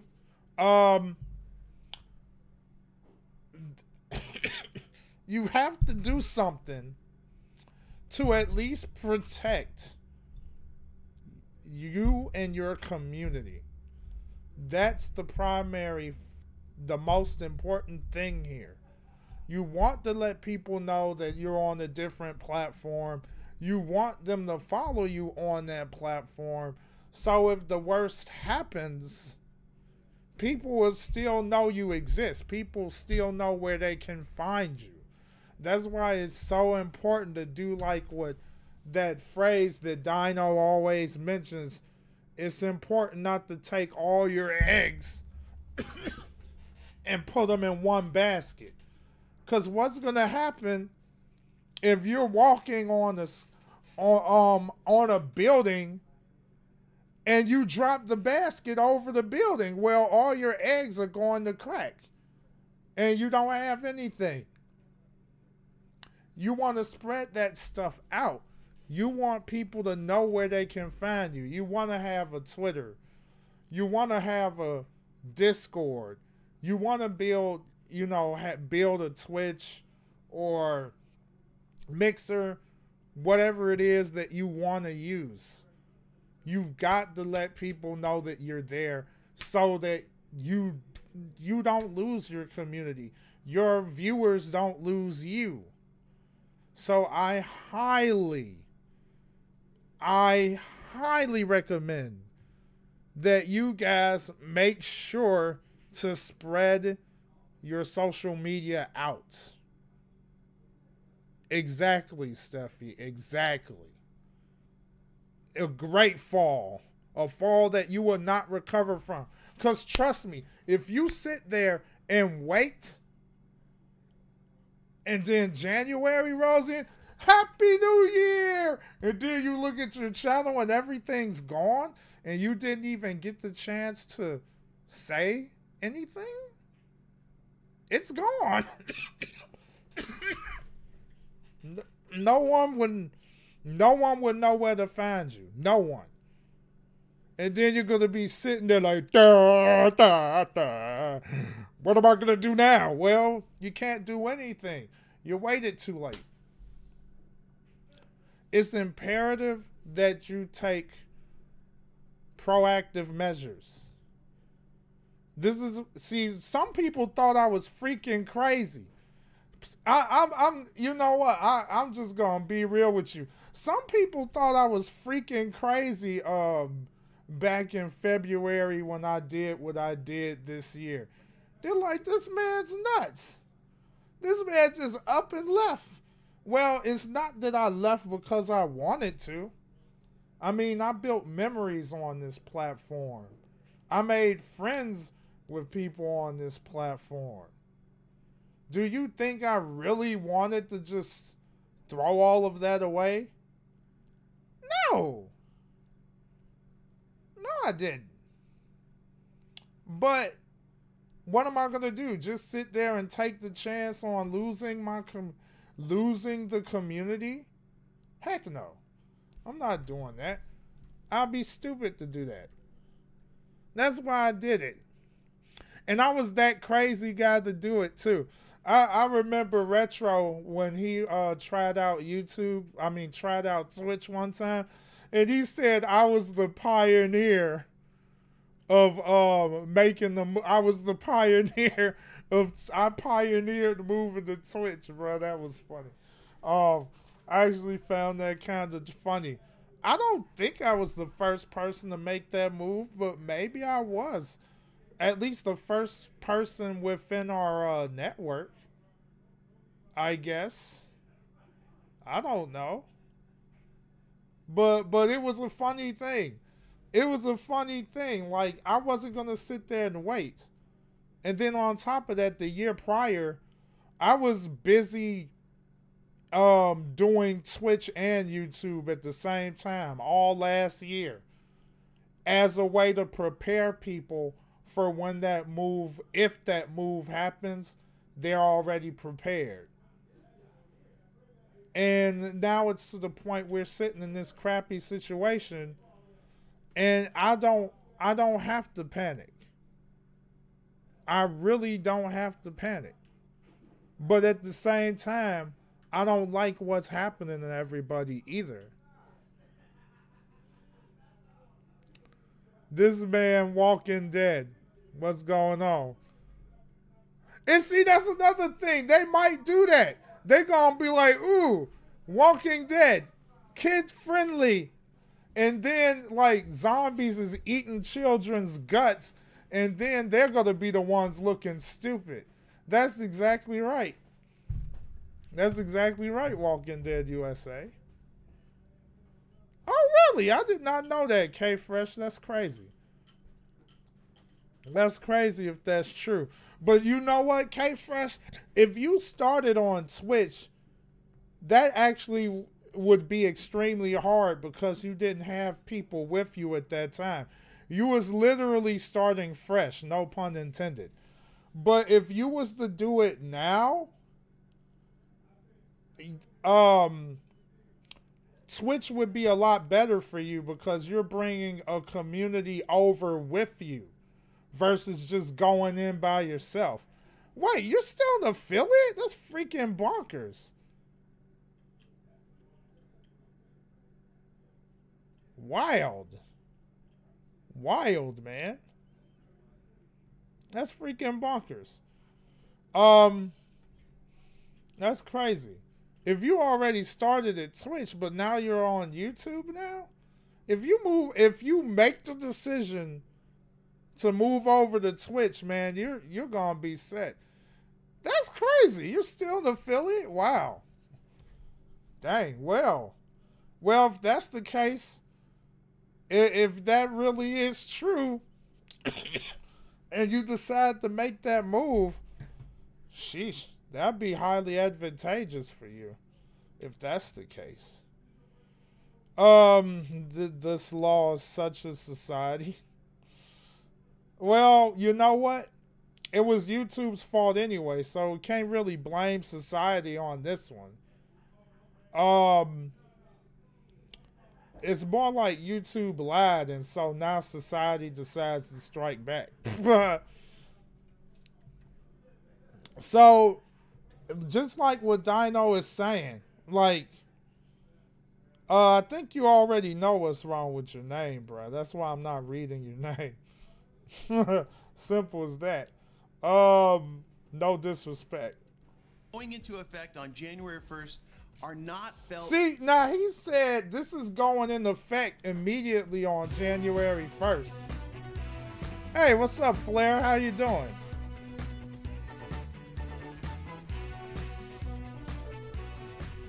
Thank you, Dino. I ain't trying to pay attention to all that hoogwa. So he just said January 1st of 2020. So that means you only got these last, couple weeks of November. And then you got the rest of December to do something. So I highly encourage that you guys think about this. Don't just sit on it. Because, you know, you could sit on stuff you could sit on stuff and then last thing you know, you're already at January 1st or December 31st. And you're sitting there next to your Christmas gifts like, oh my God, I'm screwed. You know what I mean? You don't want to do that. Then your Christmas and New Year is ruined. So definitely make sure to follow me on Twitch. If you haven't, definitely make sure to follow your favorite content creators on whatever platform they're moving to. I'm just putting that out there. Don't set yourself up. Don't get copped by Coppa. So with that said, let me find this video that Steffi mentioned. I think we already have it somewhere. Let me close this out for a minute. And then we're going to look into that. I think I could just pull it up right here. Because I know it's there. Oh yeah, the Insider. I just finished months of chemo. Let's hear the ad hype.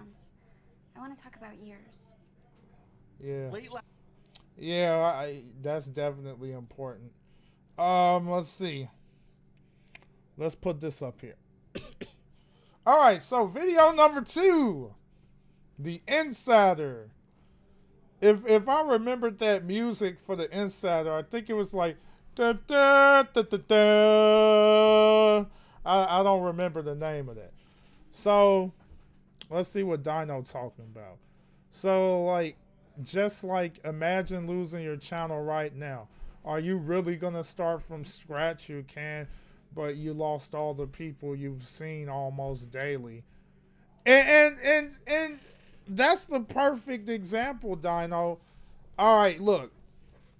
Imagine if it happened right now and you lost everything, right? Oh, of course you could start over, but you lost everything. Now it's like you're starting all the way over. And when that happens, most people are not going to be willing to start all that all over again. Let's be real here. Maybe some people might have that Naruto spirit and be like, yeah, I'll never give up. That's my Nindo way.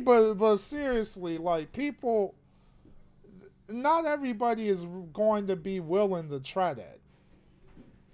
Heck, I probably wouldn't be willing to try that. I could be using that time to actually try to improve my life that much more than start all the way over. You know what I mean? And see, that's another thing. And see, Steffi, let me tell you something. Like, I didn't want to say crap about this, but you know what? This all connects, all right? I've been wanting to say this many, many times. Many, many times. I wanted to say these things on a live stream or I didn't really want to say it on another person's stream because that would annoy a lot of people. I couldn't do that. But I wouldn't even want to talk about this and somebody raids me. Because it's like, if I say these things, I may offend some people. As a matter of fact, I believe I have. You know, like, unconsciously. It's weird, Steffi. Let me tell you something. The moment that I made that move to Twitch, I looked at Twitter one day. This is why Twitter is a blessing and a curse. All right, I made the move to Twitch, right?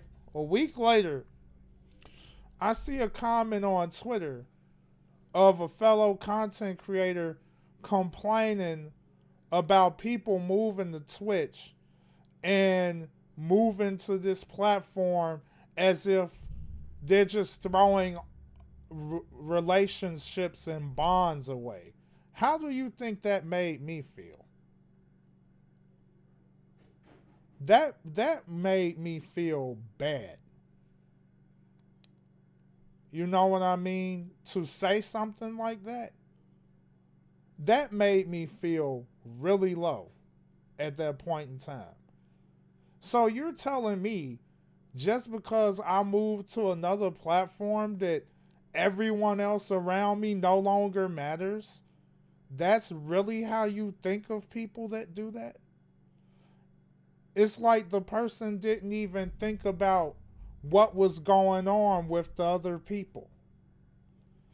Do they not sit there and put themselves in that other person's shoes and say, what's happening to them?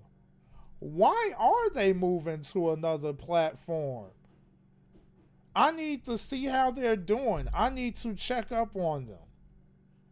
But instead, I look on Twitter and somebody's complaining about someone moving to a platform and say how moving to another platform is literally the same as throwing away bonds and relationships. I couldn't believe it. I'm like, yo, what the heck is that? And maybe the person didn't mean it, but they said it out of being salty or frustrated. But at the same time, it's like, I'm not going to name drop, so, you know. It's like, what the heck, man? So if that's what you really think, then I'm definitely not going to waste my time trying to befriend or hang around you. And it was so funny, too. Despite my move to Twitch, I was still around the YouTube community. It's just that I wasn't making streams as frequently and as much on YouTube anymore. I visited people still. I still took time out of my day to visit people on their YouTube channels. I did not abandon anyone. And that same person that complained about it, I would drop in every now and then before I saw that.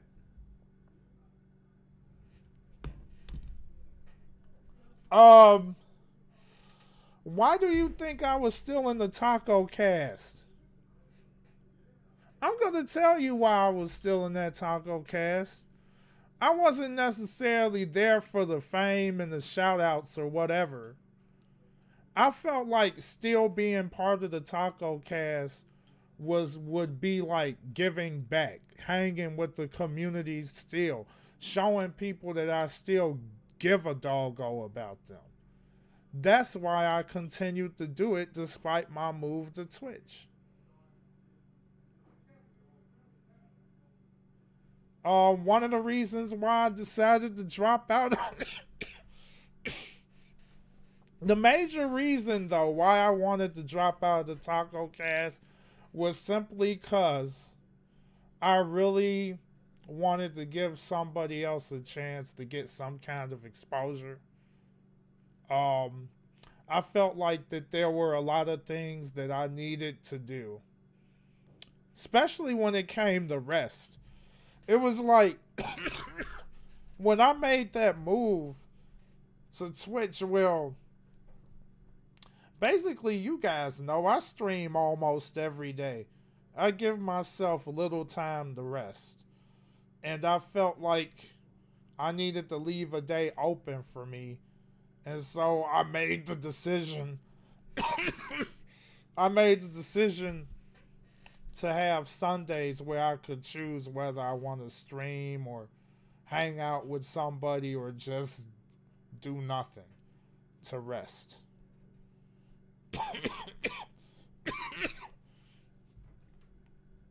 Exactly. That's the whole point, Steffi. That's the whole point. It really saddened me that day to see that. And hey, what's up, Pretzel? How you doing, my dude? We just talking about the whole Coppa situation and shed some light on that and sharing advice, giving advice and all that good stuff. And why you should follow me on Twitch. I ain't doing shameless plugs, but I had to do it. Because like I said, this Coppa situation is going to hurt a lot of channels. And so if you have content creators that you know that are moving, please make sure to follow them wherever they go, so that you don't wake up on January 1st and then you realize that your account is, your favorite content creator is just magically gone and you don't know where to find them. Make sure you follow them. So with that said, why don't we get to the juicy part? Now, this is an update video. Basically, YouTube was hiding yet even more. This is even bigger. See, that last video was a breakdown of what Coppa is and why it's bad. This video is going to basically give us the details as to what YouTube is scheming. And the funny thing about this is, Coppa is not as bad as you think. YouTube is doing some stuff, but I don't know. At the same time, for all we know, this could be a deal that Coppa made with YouTube, for all we know. I might have to retract what I said about Coppa's decision here. For all we know, this could just be a deal between Coppa and YouTube. We're not sure what this is. But regardless of who did it, who didn't, it's all bad. So listen to this. Last night I got a phone call from a private unknown number. Late last night I got a phone call from a private unknown number. I answered and I heard a man's voice. He didn't give me his name, but he said he was close to upper level YouTube management. He paused. And I'll never forget what he said next. I have to tell you what more YouTube is hiding from you about Coppa. In today's video, I'm going to give you the inside story behind this call. It's probably jail time. You know, that's probably what it is there, Pretzel. For all we know, it could be jail time or something. I don't know, but who the heck would want to pay $42,000 per video anyway? Someone will actually be mental if they want to take that chance. I mean, dude, I'm not even lying to you, Pretzel. I will make sure this whole daggum channel of mine is kid friendly before I run the risk of getting screwed over by all this. I'm not even kidding, dude. I would just be kid friendly and kill my own channel just so that I don't have to pay a fine. That's how bad this is, dude. That's all there is to it. Because once you become kid friendly, everything goes. Notification bell's gone. Comment section is gone. Community tab, if you earned it, is gone. Monetization, even though I really did monetize that much stuff. Monetization gone. The ability to stream with comments is gone. All of these things that you lose contributes to the overall algorithm of your channel. So if your algorithm is not improving, YouTube is not going to support your channel, and ultimately that leads to the death of your channel. That's a quick summary there. Live chat gone, more engagement that you lost. All right, let's hit this. Hey creator, I'm Ian Corzine, your social media lawyer. Let's talk about the events that led up to this mysterious call. I made a video about the collision of interest. Wait. Super chat! Join button? That goes too? Holy mackerel! Are you joking? So if you make videos of games that's rated E, do you think the videos would be affected? Oh, yes, they will. Walking Dead. I believe they will. Because, see, here's the thing, Walking Dead. Here's the thing you got to think about. One of the big things they said, if it's a video that's about anything that appeals to kids, that could be subject to being kid-friendly. So if it's E for everyone, that includes children too.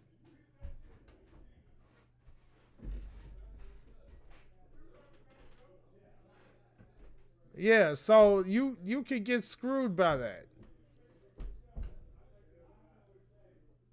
Oh yeah, that's gonna be affected. Rated for everybody? Yeah, man. That will definitely be affected. Yes, it will. So it would be kid friendly.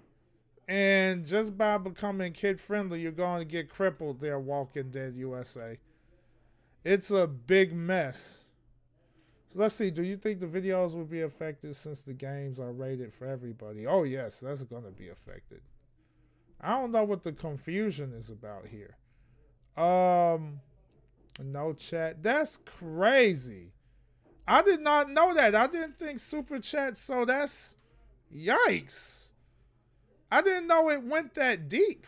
I mean, but I guess it makes sense. No comments means no ability to use super chat. So that kind of makes sense now. I didn't think of it that way. Okay, so I see the connection there. If people can't chat, how can they super chat? How can they join your channel? And I guess that counts as monetization too. So it's all in one boat. I had no freaking clue. Oh yes, YouTube stories goes too, even though I never used that. All right, back to the video. Between kids, creators, YouTube, and the FTC. The kids, creators, and YouTube just want more kids content on the platform so that kids can enjoy it. The FTC, of course, wants to protect kids under 13 years of age from disclosing personal information that may subject... Oh, his video's kid-friendly now. He's got children on it. That's a problem. It's now kid-friendly, guys. Oh my God. Download this video before it gets deleted, destroyed, trashed. Oh no, why'd you put that in there, bro? Now I'm scared for you, man. You the legend. I love your face. We can't lose this video on YouTube, bro.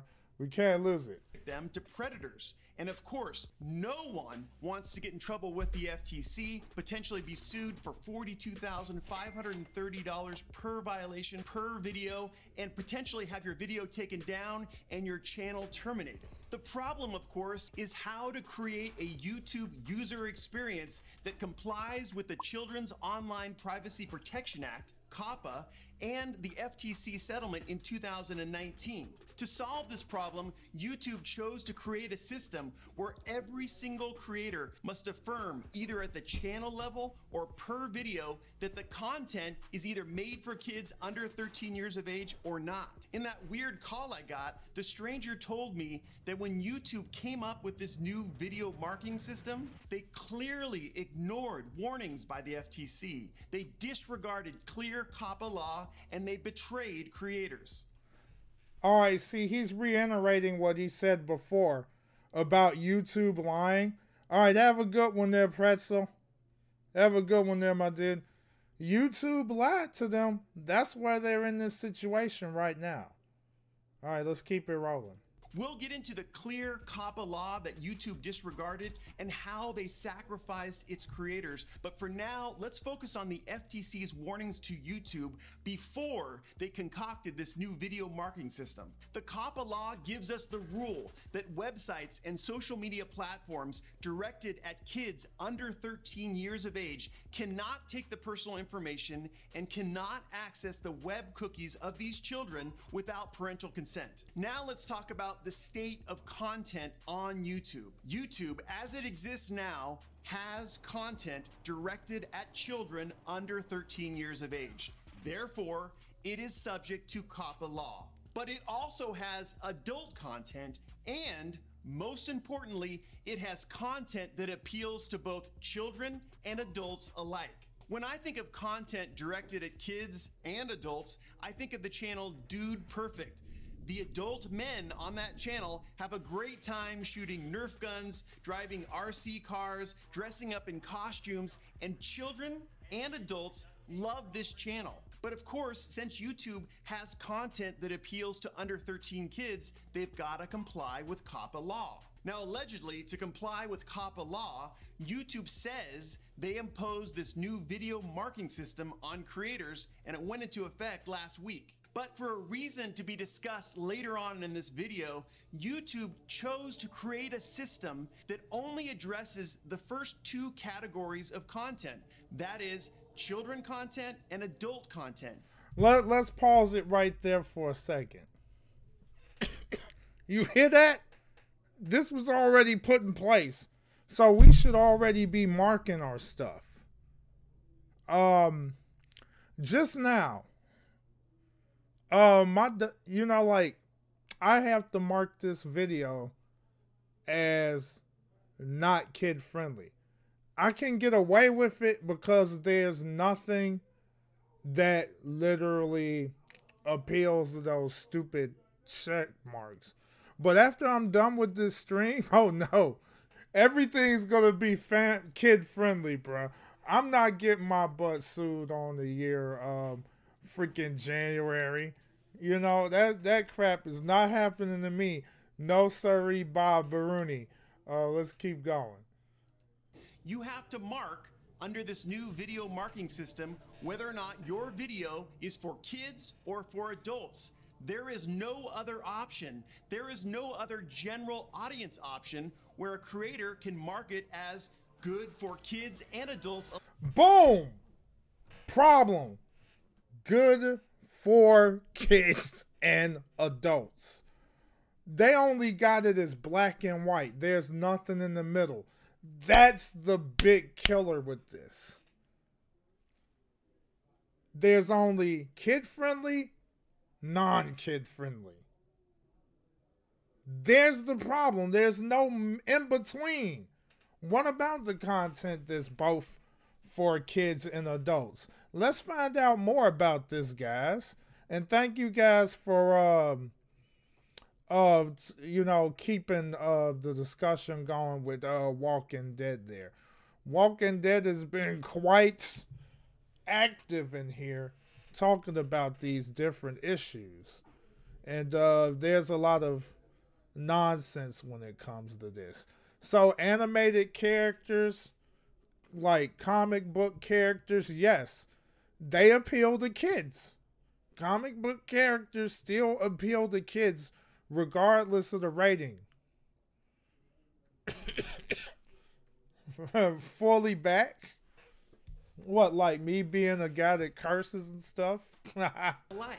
And the guy on the phone told me that this was not the original intent of the FTC when they adopted the Coppa law. The caller then directed me to go to the FTC's website and go to their frequently asked questions on Coppa. I'm going to leave a link to this particular website page in the description section below. I reviewed the answers and questions again on the FTC website, and sure enough, in black and white, back in 2015, the FTC warned everyone that there was a general audience exception to Coppa. Here's the language, and I quote, Coppa only covers information collected online from children. It does not cover information collected from adults that may pertain to children.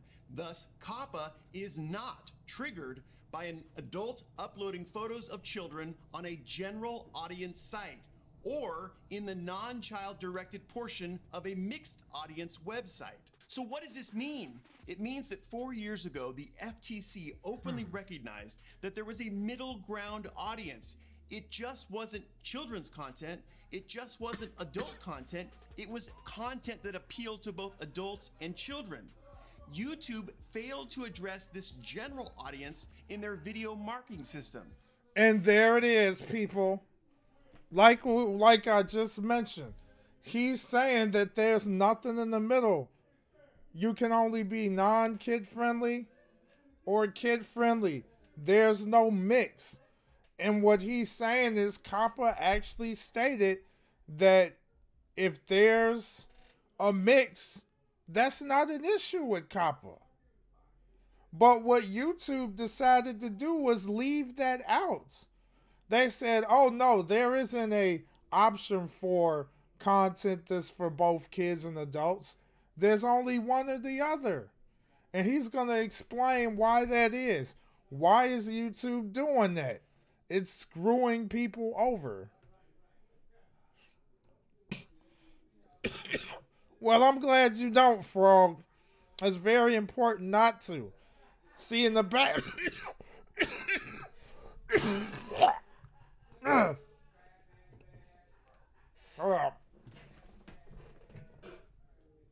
In the past, before I did Nintendo streaming, I used to be non-family friendly, right? I used to do all that cursing and stuff. But a lot of that has changed, obviously. Not cursing made me a better me, basically. Let's keep going. They said that to comply with Coppa, you have to mark your video as either for kids or not. But this isn't true. And as the man said on the phone, YouTube hid from us creators that the FTC has no intent to sue creators over content for a general audience. Let's repeat that. For a general audience. Let's repeat that. That the FTC has no intent to sue creators over content for a general audience. Phone, again. YouTube hid from us creators that you have to mark your video as either for kids or not. But this isn't true. And as the man said on the phone, YouTube hid from us creators that the FTC has no intent to sue creators over content for a general audience. Again. You have to mark your video as either for kids or not. But this isn't true. And as the man said on the phone, YouTube hid from us creators that the FTC has no intent to sue creators over content for a general audience. There you are. There you have it, people. And there it is. Again and again. I did that like 5+ times. Oh, Flair's doing some shiny haunting, politics, and Pokemon. Flair.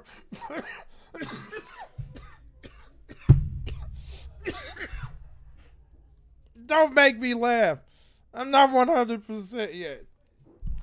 Oh my God. What's up, Mr. Backflip? How you doing? Oh my God. Let's see. Let's see. It just doesn't matter, man. You can't fight it. Oh man, I'm telling you. So let's see. Helps us create blah blah blah blah blah blah blah blah blah blah blah blah blah. Let's see.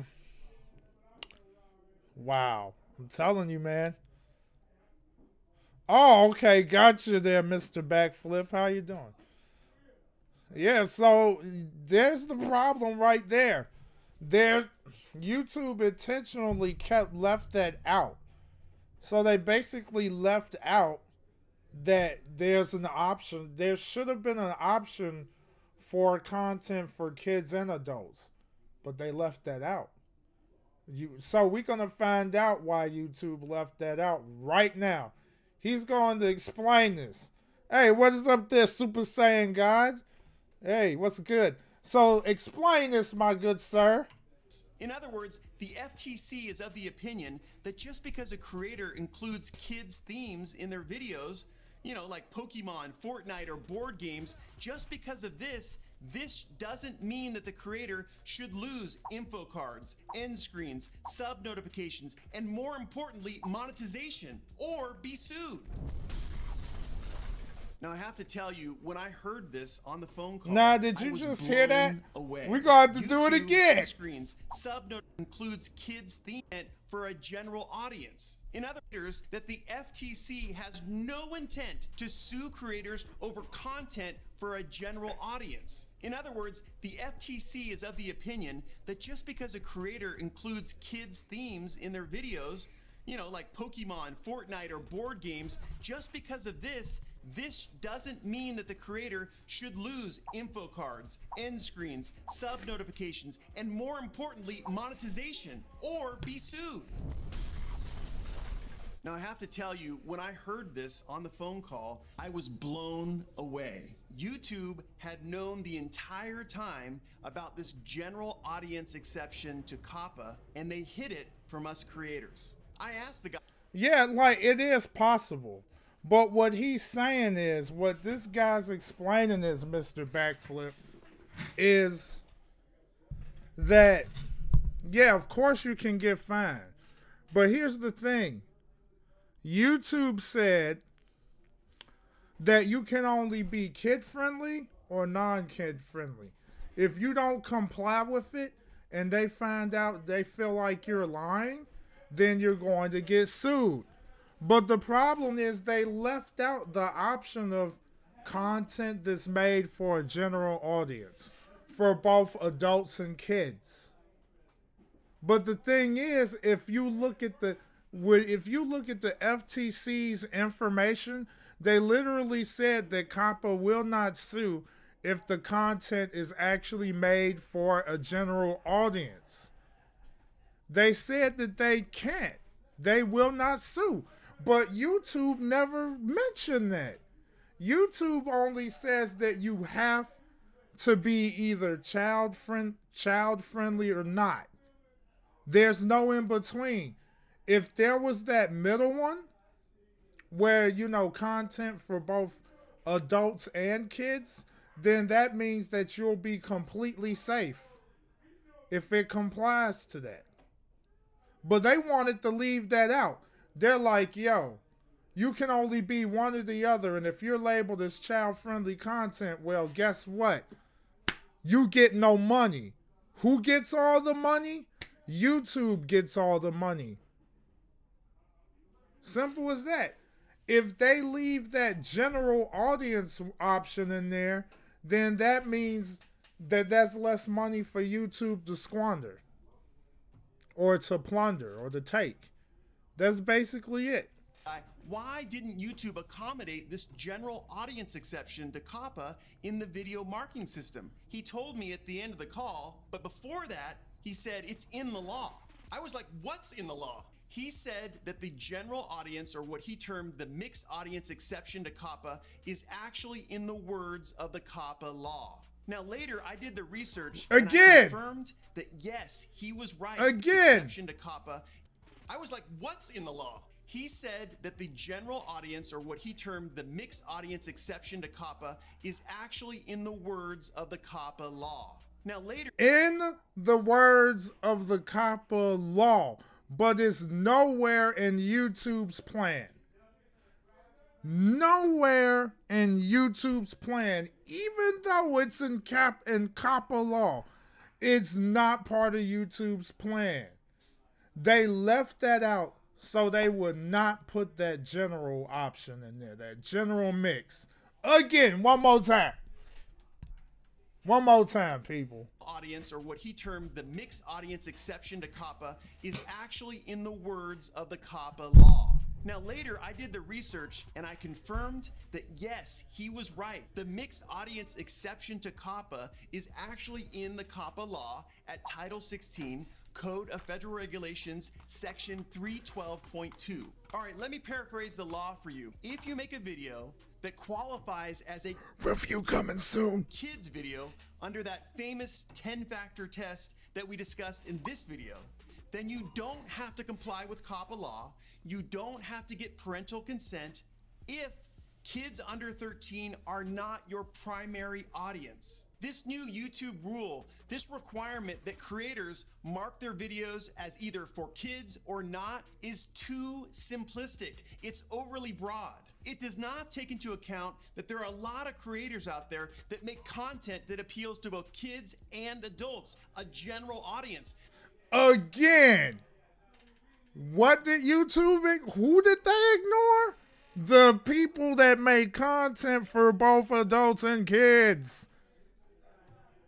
A lot of creators out there that make content that appeals to both kids and adults. Do it again. That make content that appeals to both kids and adults. Say it again. To account that there are a lot of creators out there that make content that appeals to both kids and adults, a general audience. This is a type of audience that the FTC law, the Coppa law, clearly recognizes. These creators who elect to make general audience content should not lose their channel features and their ad revenue.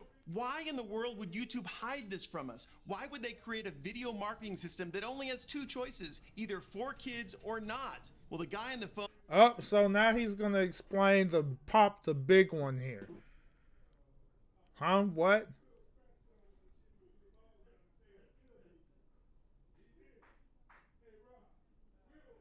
Yeah, kill them flies, man. Had the answer. In simple terms, he said that it would decrease corporate profits. If YouTube took the decrease corporate profits. What? What did you say? I'm hard of hearing. Say that again. He said that it would decrease corporate profits. What? The phone had the answer. In simple terms, he said that it would decrease corporate profits. What? It's two choices, either for kids or not. Well, the guy on the phone had the answer. In simple terms, he said that it would decrease corporate profits. What? Not. Well, the guy on the phone had the answer. In simple terms, he said that it would decrease corporate profits. Yeah! YouTube took the transparent approach and approached creators and said, listen, under this new FTC settlement and Coppa law, we have to create a system that separates kids content for kids under 13 years of age, from adult and teen content, and then be able to work with a system like that. They would definitely lose money, and Google and YouTube are not in the habit of doing that. Instead of forcing creators to make the Sophie's choice of either killing revenue or risk being sued, YouTube could have spent the time and money to create a new system, to create an age gate, to require that people who watch YouTube videos must be signed in and they must verify that they are older than 13 years of age. YouTube didn't do this, and as a result, hung us creators out to dry. The caller told me that he wanted to get this information out there, but he couldn't do it because he feared retribution. He said, you don't know the power of YouTube. So, creator, what do you think? Gotcha, Mr. Backflip. All right, Mr. Backflip, you have a good one, my dude. Make sure to follow me on Twitch before you go, though. You know me? YouTube's a Russian spy. Oh, my God. You guys are crazy. What? Yes, and YouTube does need to get their act together there, Goku. You know, you need to hit them with that Kamehameha wave, bro. Make them sweat. Should we tell YouTube that they were wrong from hiding from us this mixed use exception to Coppa? Should we tell YouTube that there are a lot of creators out there that make general audience content and they deserve to be paid too? Hell yes. Join me in tweeting at Team YouTube our disgust for this situation. If you don't know what to write, no problem. Adam! I prepared sample language for you. You Adam! can get it by our disgust when this YouTube situation. says, Yes. when they say don't at me, you at them. Join me in tweeting at Team YouTube our disgust for this situation. If you don't know what to write, good sir, no problem. you are a I prepared scrub. Sample language for you. You can get it by texting sample to my cell phone at the number that appears on the screen. If you want more in-depth analysis of Coppa, then you can watch my video right here. And as always, I'm here for you. You can reach me at iancorzine.com. And see, you brought up a good point there, Walking Dead. At first, YouTube said they did not want too mature videos that are too mature. Now they want more, you know, like family-friendly stuff. Now all of a sudden, now it's like kid-friendly content. Like, what? And now it's like, oh, now we need to get rid of this. I'm like, make up your mind. Like, make up your mind, dude. Make up your freaking mind. What's up, Jamie? How you doing?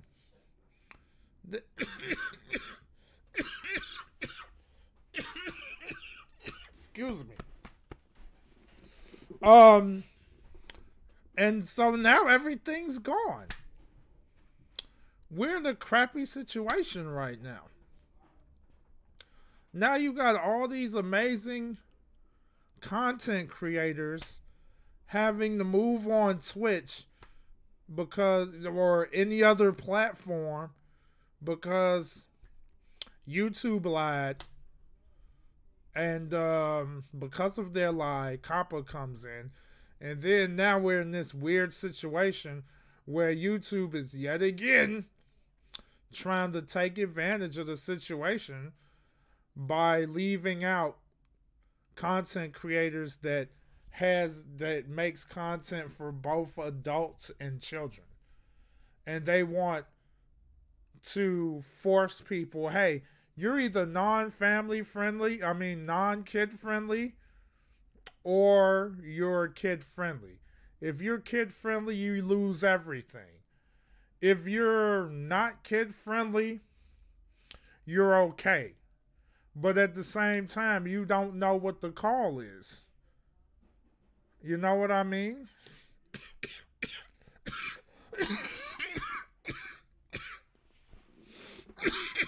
Exactly. It's more like tube. There is no you. It's just tube. Good point. You know, it's very unfortunate and frustrating that this crap is happening, right? You know what I mean? It really is. Because there's so many people out there that makes content on YouTube. And then you have some people that made the decision to make a living off of YouTube. And with this new policy, that's going to kill a lot of channels. It's going to kill a lot of channels. It was funny. Dino actually mentioned that there was a content creator that said that he's going to wind up working at a Starbucks now. Like, yikes. How you go from being a YouTube sensation to going to work at Starbucks? I mean, that's setting the standard pretty low. I mean, but that's what happens if people like rely too much on social media to make a living. Like, and you don't have a plan B. It's always important to have a plan B in life, people. In life and social media. Life and social media. Why you should never, like Dino said, don't put all your eggs in one basket, because if you do that and you drop them, you drop that basket, all those eggs are going to break. That is the perfect analogy. Then you don't have a single thing to rely on. or depend on. Whereas if you are building your community, building up your community and telling them of an alternative place to go, then if something crappy does go down with YouTube, well, everyone knows where to find you next. But they're not going to know where to find you if you're just sitting on those eggs all day. And you're like, oh, I'll be fine. I'll just wait out. I'll just wait it out and wait until this petition saves us all. I wouldn't even rely on that. Let me refresh it. I feel like that this could work, but at the same time, you can't sit on it still. I mean, yeah, it looks like it'll work, but I wouldn't sit on it still. Because what if it doesn't work? Then you're screwed because you didn't do anything to protect yourself beforehand. Why not put yourself in a comfortable position, and then if everything gets overturned, you can go on your merry way. I don't know. But I don't know. It's just too much, man. It's too much, man. Like the way these rules are. All right. Here's a good example. I really don't want to bring this up, but there's this there was this tweet that Dino posted in Discord. Basically, the only people that was able to see it was me and the other mods that were in there. And it was a cartoon.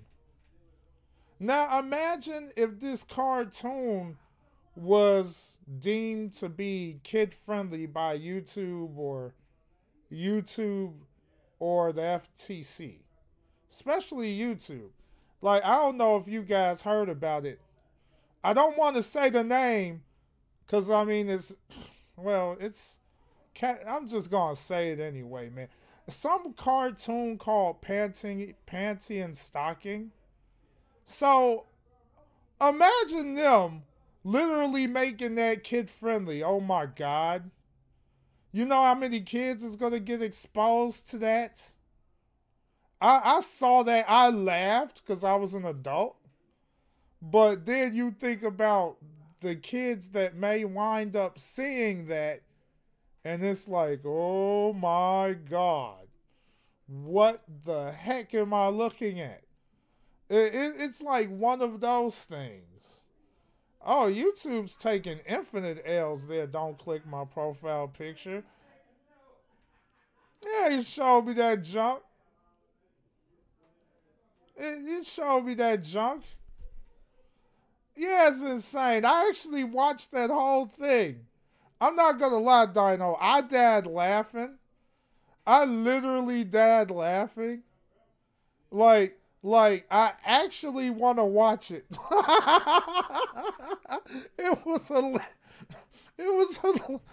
hilarious. But see, kids can't see that. Kids would be walking up to their parents like, "Mommy, what is this?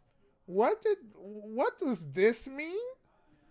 Like, why is she walking around? Why is she laying on the floor with this blah blah blah blah blah yakety?" Like, you know what kind of chaos that would cause? Cause see, like, think about it. Americans call anime cartoons. So YouTube and freaking FTC, for all we know, there'll be this one guy that's a noob and he's running the show that day. He's gonna be like, "Oh, that's a cartoon. You better label that as kid friendly."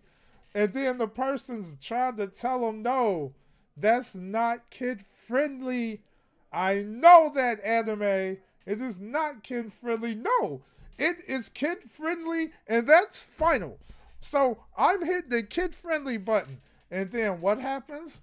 Little David walks up to his mommy and say, "What is this? What is he doing?" It's like, oh my God. Oh my God, no.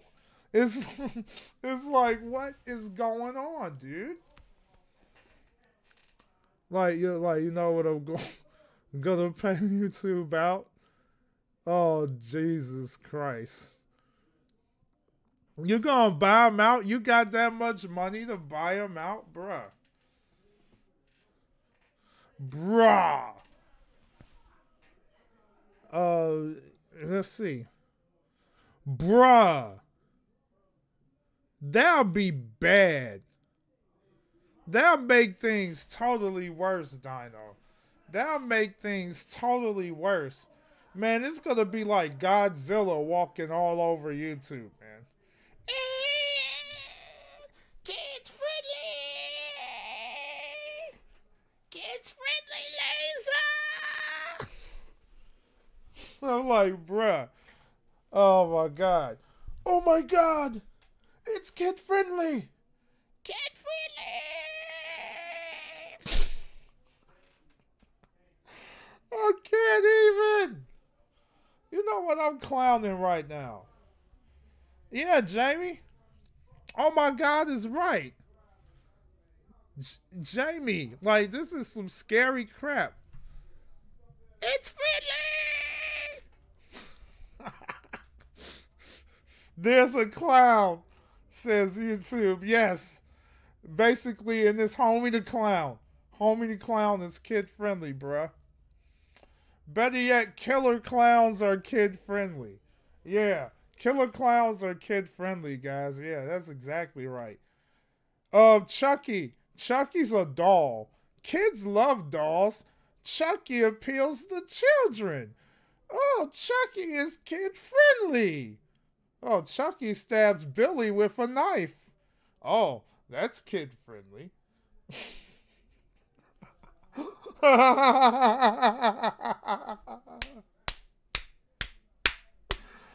Oh my God. Y'all, oh my God, y'all heard that ridiculous noise I was making. Yeah, that's the kid-friendly Godzilla, man. That's what that is. That's exactly what that is. He got a big stamp on his forehead. Yeah, that's what it is. Oh yeah, Pennywise the Clown is kid-friendly.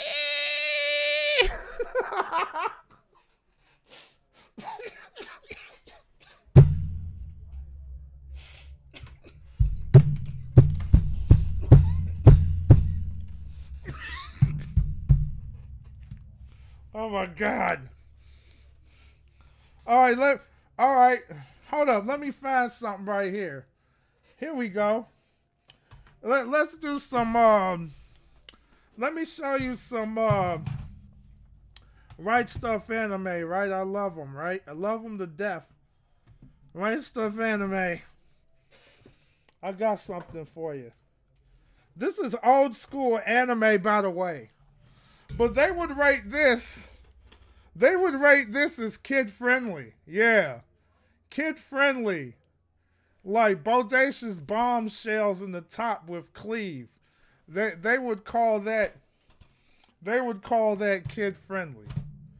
Yeah, what else would they call kid friendly?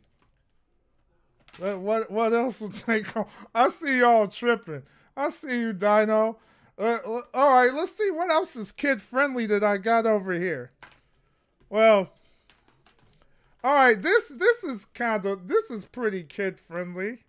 You know, there's not a lot of extra going on right there. All right, but this, Alan B's cheeks. Oh yeah, that's kid friendly. Yeah, Alan B's cheeks. That's kid friendly. Yeah, that's very kid friendly. Females in skin tight fighting gear. Yeah, that's kid friendly. Yeah. The little boys, little Billy would love to see that. Yeah, little Billy would love to see that, man. Is there? I think all the other Right Stuff covers that I got is pretty innocent though. I don't got any more examples than that. I guess it's safe to say that this video is not kid friendly now that I've shown that. Oh yeah, but wait, there's a problem. This is probably a cartoon. Like this is probably a cartoon, so um this is probably kid friendly. I don't know what to label this video, guys. It's probably be a good idea that I just call it kid friendly just to save my patoots. Um but while I'm on the subject anyway, guys, look out for this though, because I will be doing a review on this sometime next week since I'm feeling better. This is probably kid friendly. So I'm going to have to label that video kid friendly, unfortunately. You know, it sucks, but yeah. But it's not like I care that much about monetizing anyway. And my partners over at Right Stuff Anime, they care more about you know, getting the word out there, you know. So I can't wait to do a review of this, you know. So definitely go out and check out rightstuffanime.com if you like anime. Really good stuff over there. All right, I don't think I have any funnier covers than that. I think all the rest of them are fairly innocent. I'm trying to find one that might not be. No, that's okay. I don't know, man. I don't know. She's too hot. She's too hot. That's probably gonna be that's probably kid friendly though. I'm just saying. I mean, she looking real good with them tight leggings and stuff, bro. I don't know. I don't know about that, bro. That's a problem. Is there any other problems that I may have? I think I know of one. I think I know of that. Yeah, it inspects all of that. All of that. I don't know. I don't know. That grin that girl has on her face, you know, the black girl, that grin on her face is quite suspect. I don't know how to rate that. That might be a problem. We're just going through the list here. I think everything else is okay. I'm trying to look through here. I think we're okay. I think we're good on that. I'm really clowning today. You just want to try to entertain everyone? Oh, oh boy. I'm quite entertained. I hope you guys are too. So was there any other videos that I needed to show? I don't think I do. Yeah, but they call America calls anime cartoons. So yeah, it insults the weeb culture, but there's nothing we could do about that. Oh, Cowboy Bebop's definitely kid friendly. Yeah, it definitely is. Indeed. So I think that covers just about everything, unless there's any other videos that I could have missed. But I feel like this one that we watched, I highly recommend you guys watch these videos. Better yet, here's what I'm going to do. I'm going to put these videos in the chat. Make sure to watch this. Bookmark this video. Make sure to see, recommended. Oh wait, that's not recommended. Make sure to bookmark this one and watch this. See, there's a kid right there. That's kid friendly. Make sure to watch that. You think I won't? Because it's incentives? Was that what they meant by incentives? Oh! Okay. That's what they meant by that. Okay. That's good to know. But see how paranoid I am?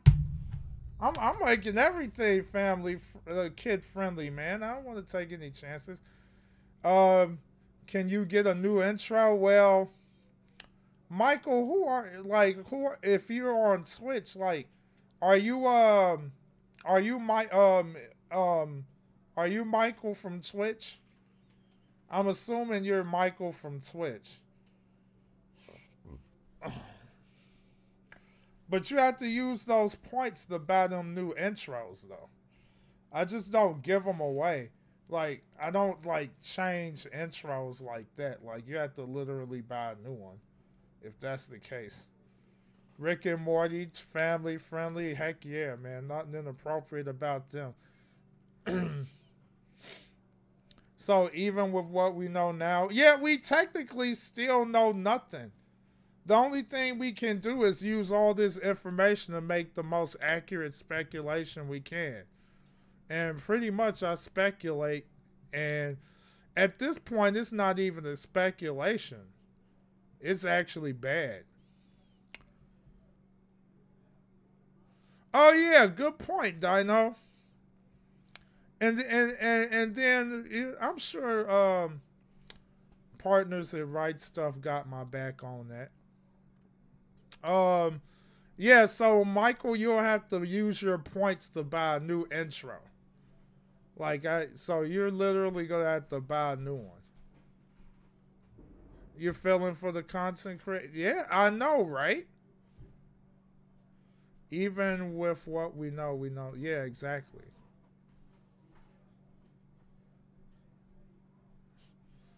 Well, even if it was made for kids, I don't know, man. All I know is it's a bad thing. Like, cause see, here's the biggest problem. The biggest problem with this whole thing is nobody knows how it's going to be judged. I mean, everything could be, we may see something as one thing and YouTube and the FTC is going to see it as something else. That's the biggest problem with this. That is the biggest problem with this, is the fact that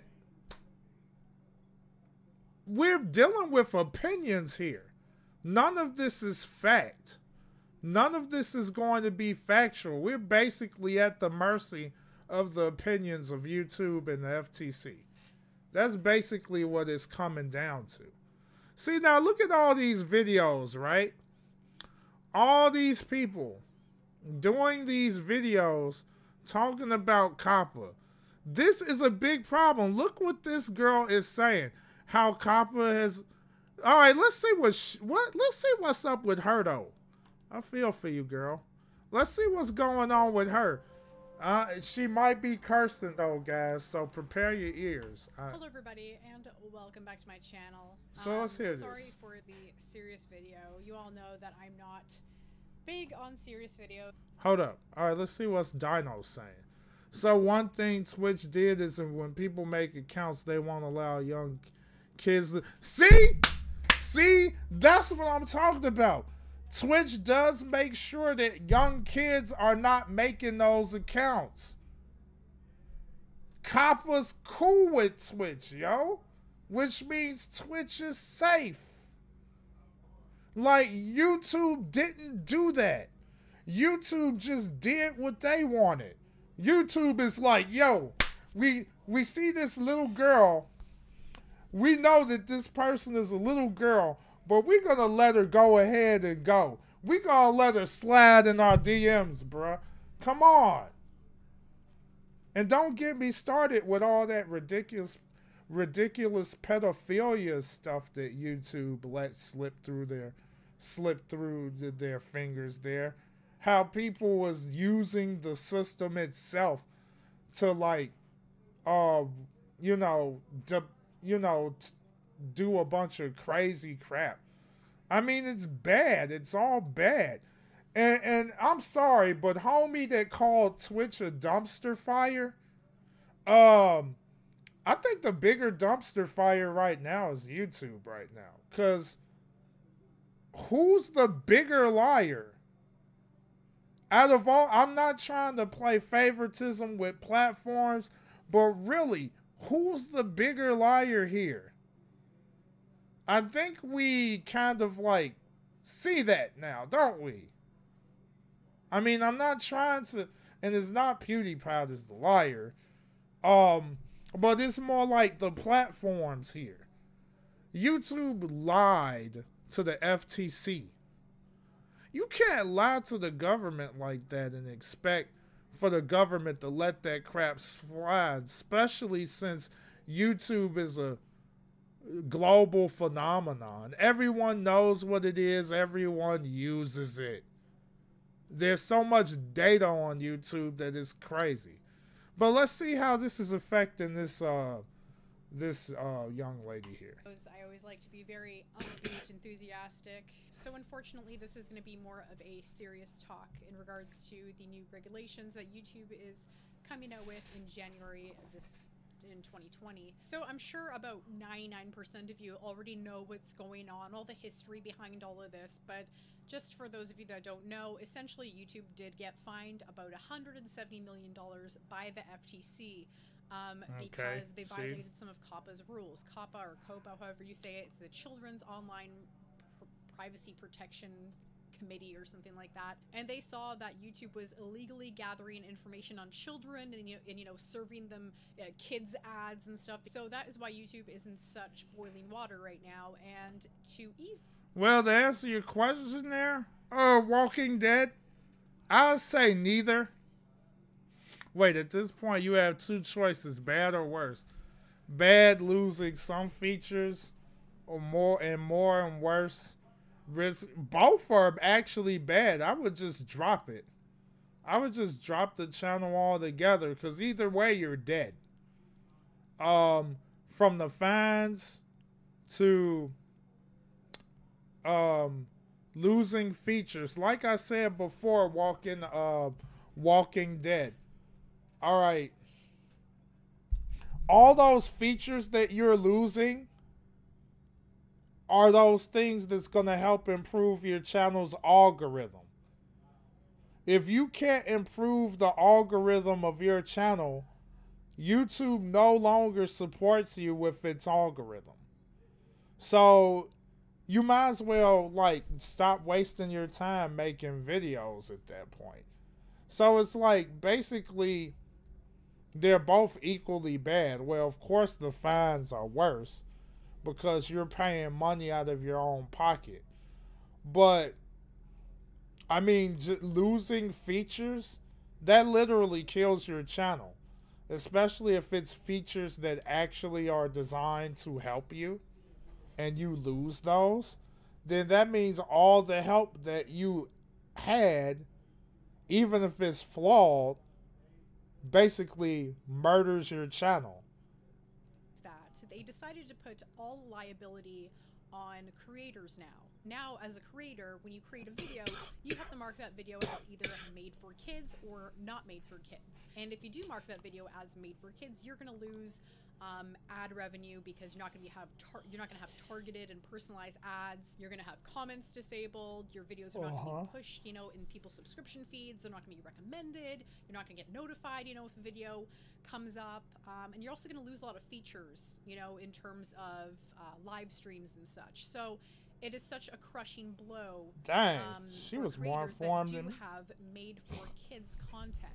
Now, if you mark your video as not made for kids, it's going to be business as usual. But the thing is, if you do mark it as not made for kids, and the bots on YouTube, the new bots that are coming out, are saying, hey, this is actually made for kids, you're wrong, this is made for kids, then you could actually be fined up to $42,000. There you when go. This issue of the YouTube kids and child policies and whatnot all started happening, I really wasn't that worried. I thought, and see, look at this.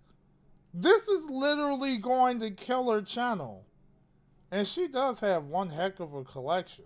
Yeah, she does. It was going to be like the previous issue of monetization and mature content that is not, you know, family friendly, where they would flag your video as being, you know, kind of more mature, and it's not advertiser friendly, and they give you a chance to dispute this. Well, now there's that potential for a freaking $42,000 fine. And that's life-changing money, $42,000. That's yes. huge money. And if you say that losing $42,000 isn't life-changing, something's wrong with you, because that's money equivalent to buying a new car. You know what I mean? Or money that could be used to literally stay afloat for a good while. Really, that's a lot of freaking money, man.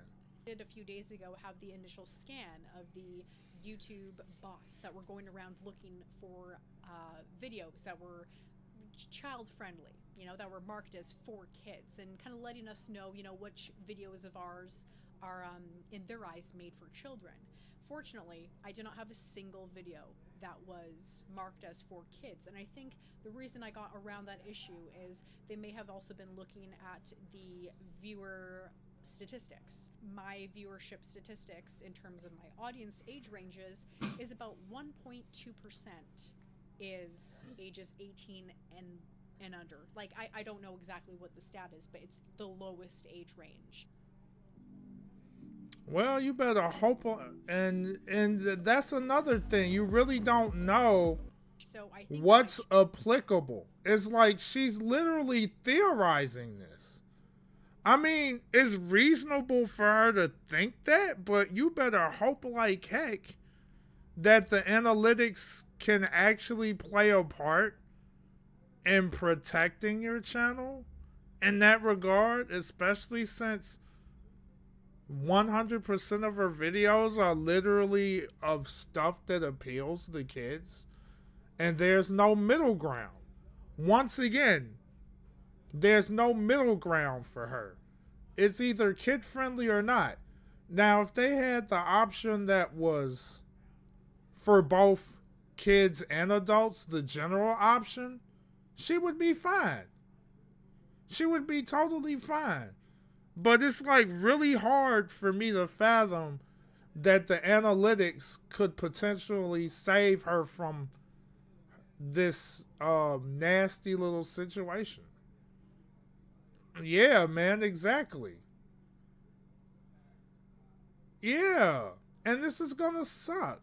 Channel was kind of in the clear because essentially, like, you know, the plague from the Ten Commandments, I had that lamb blood on my door, and my channel audience was like, no, it's more adult driven, this channel. So I feel like the plague kind of just went, you know, around my channel and didn't even really scan my channel. When that first channel scan happened, I actually reached out to YouTube and I'm like, hey, creator support, was my channel scanned? Just wondering, because I don't feel like it was scanned.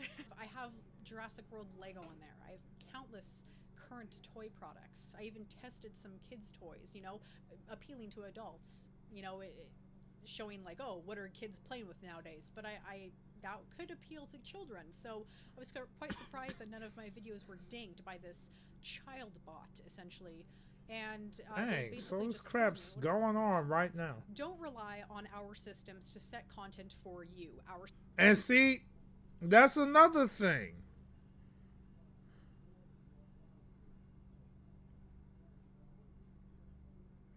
Yeah, that too. But at the same time, you cannot trust YouTube. That's the biggest problem. Because, see, here's the thing. We're using YouTube's system. We have to click their buttons. We have to click that button if it's child friendly or not. Like, that's the reality behind the whole thing. Yes, this is the FTC we're talking about. But once again, YouTube is hiding that fact that the FTC stated that general content, basically content for both adults and kids, is fine. But YouTube is setting it up in such a way that it's not fine. You could either be, you're either non-kid friendly or kid friendly. There's no in between. That's what makes this so hard to figure out. That's the daunting part of this situation. Yes, it's true. The YouTube has to comply to the FTC, but we're at the mercy of YouTube. That's the dangerous part. See, if we were only answering to the FTC, that'd be different. But the problem is we're using YouTube's platform. So we're whatever YouTube decides, we're instantly at their mercy. It's like we can't bank on anything at this point. That's the only thing.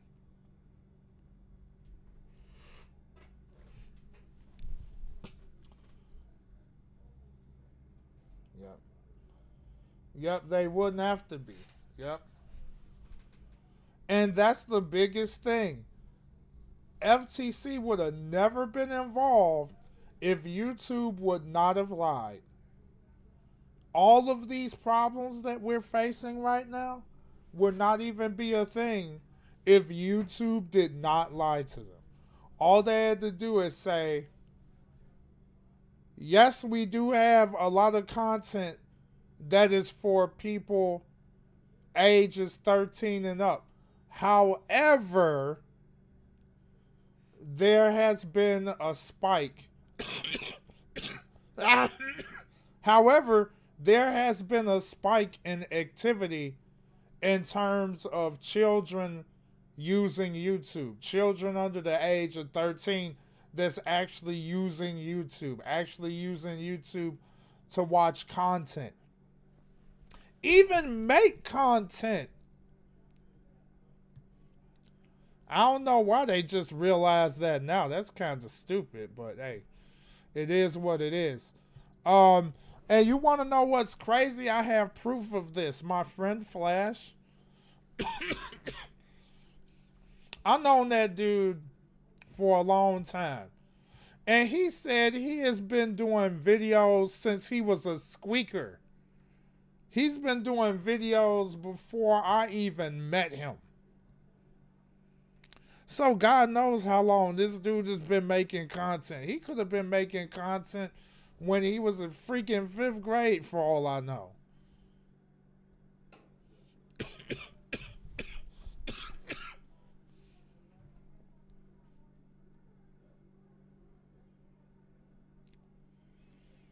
It's not as easy as it sounds. That's the thing.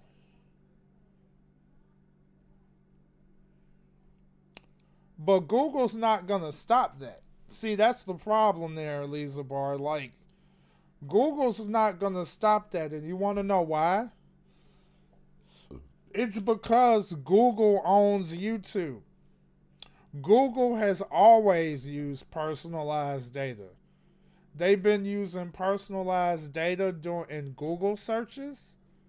That's one of the reasons why ads pop up that's more directed towards you, for better or worse. And Google owns YouTube. And ads is a big thing on YouTube. Think about it. Before YouTube was detached from Google Plus, YouTube used what was called AdSense for content creators to make money.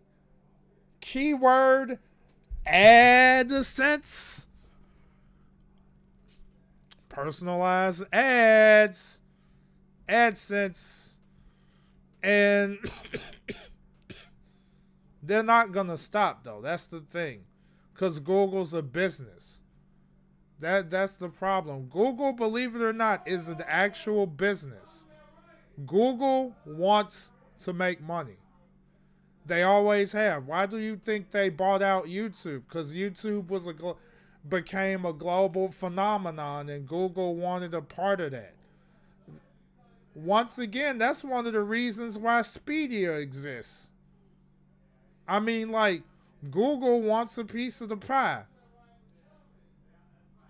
Yep. Oh, yeah, about that Google Plus. Yeah. Google Plus shut down because they didn't want their information exposed. All that information was security leaks. Security leaks of personalized information obtained through ads, among other things. Obtained through cookies. It's all connected. All of it. There's an undeniable proof. Undeniable. Like, can't run from that one. Like, Google is so tied into this.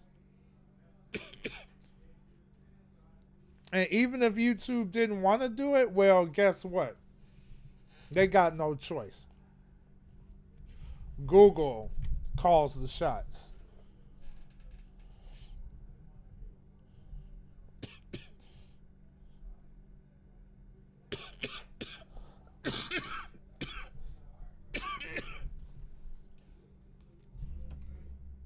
Systems may not identify content that the U.S. Poor Federal girl. Trade Commission or other authorities consider to be made for kids. Basically just saying, you're not safe, essentially. You know, like, it's not just us. It's also other agencies and commissions. The FTC is going to be doing, you know, their little scans soon and looking at things. And See, and the FGC actually being involved with YouTube. The FTC, I mean, literally scanning it. Checking it. Checking to make sure things comply. Look at this. Let's go back to this. Let's freaking go back to this. You're legally required. All right. You're legally required to comply with the Children's Online Privacy Protection Act and or other laws. Don't even know what the heck all of that is. And or other laws. Not just Coppa, but other laws too. Who knows what YouTube is planning right now? There's no telling. There's no freaking telling. This is huge awareness here. Huge. Huge awareness. Somebody, Dino, do me any mod, do me a favor and drop my Twitch link in here one more time. Because I'm just going to tell you guys right now. If you haven't followed me on Twitch, make sure to do that. Because you'll be saving yourself a lot of trouble and a lot of headaches. And let me tell you, I have not just popped up out of nowhere. I've been streaming since last year. It's just I was streaming on Twitch, doing the same thing that I usually do, but just on a different platform. And Twitch is not all that different from YouTube either.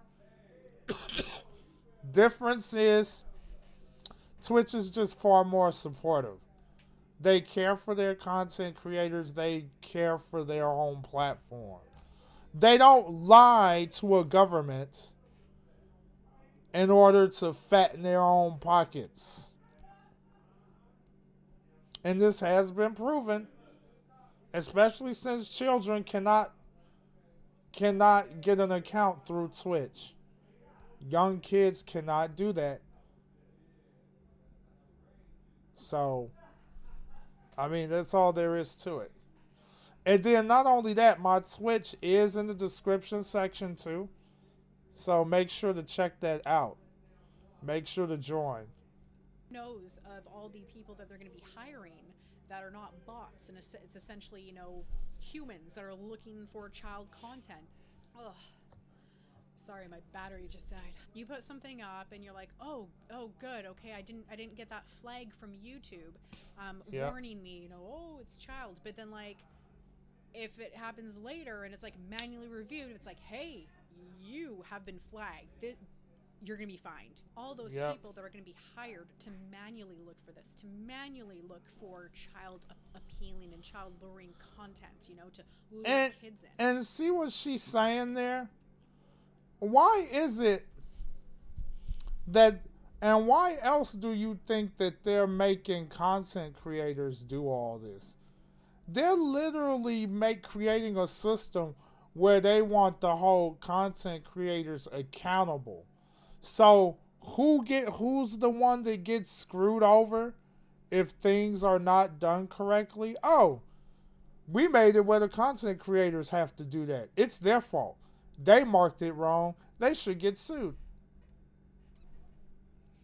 It has nothing to do with YouTube. We're not the ones that were responsible for marking this stuff. Content creators have to do it. They had to be responsible to do it.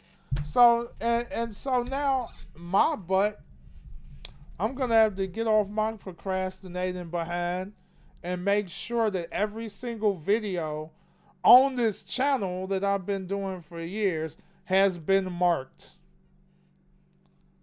The heck, dude. You know what? I'm just going to do this.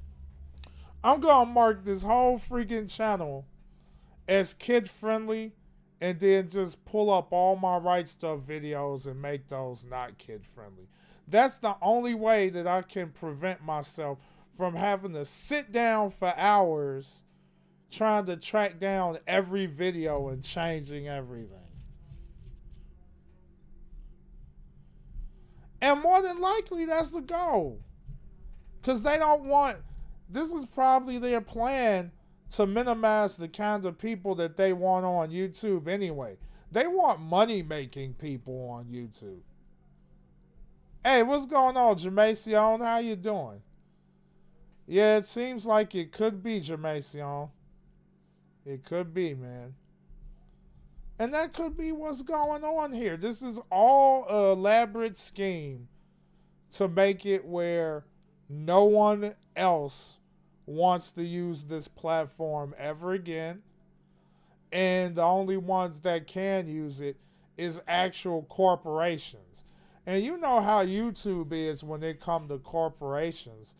Corporations get so much, they give them so much power and so much control.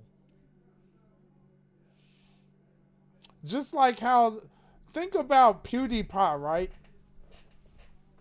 PewDiePie and Jack Black. And how they gave Jack Black so much more priority over PewDiePie simply because Jack Black is well known all over the world. And Jack Black would be more of a financial asset than PewDiePie would in the future. Doesn't that kind of give you an idea of the direction that YouTube is really headed? They want to favor those that have a very strong financial backing. And anyone else that doesn't have that, that doesn't have what they're looking for, they're trying to find ways to weed them out. And that could be it. It's almost like a way of doing what classical conditioning with social media. That's how I look at this. It's like classical conditioning. I mean, think about it. If that many people are scared to get hit with a fine, they're going to be conditioned into just making everything family friendly and ruin their channel unintentionally. Food for thought there, isn't it? And it kind of makes sense if you think about it, because there have been word going around. People were saying that YouTube is coming up with this weird policy, like if you don't make any money,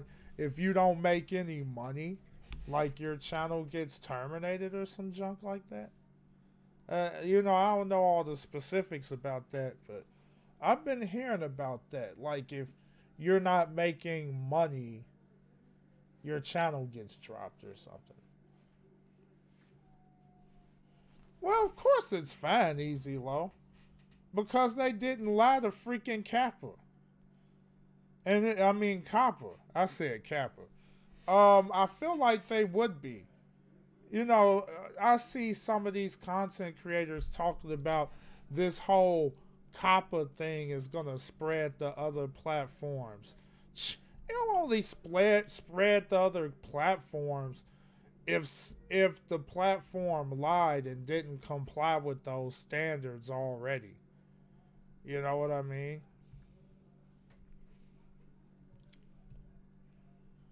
I don't know. I honestly don't know, Ali. I don't even have an answer for that one. And yeah, that is true. If you're a corporation, you're always gonna be fine. Like, it don't take much for people to say, "Oh, they're cool." They're always gonna be cool because they're a corporation. They can make them money. I mean, it's a business. That's another thing we have to keep in mind about social media. Social media, all social media platforms are it's a business.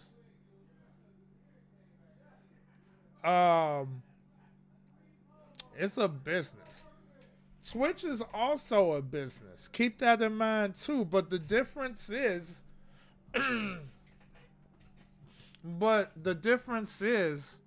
Twitch and Amazon,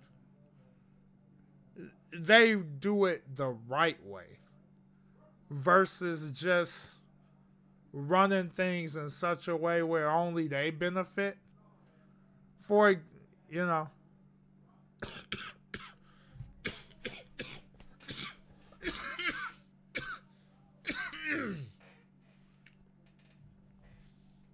yeah, definitely. And probably one of the best things is the fact that Amazon understands that they need to let Twitch run their show because they don't understand Twitch like they do. I mean, why would you let... It's almost like, why would you try to take over a body that you don't understand? You know what I mean? Like, you won't even be able to move efficiently or anything. Use the example of Captain Ginyu trying to taking over Goku's body. Like, he couldn't even use his body because that isn't his.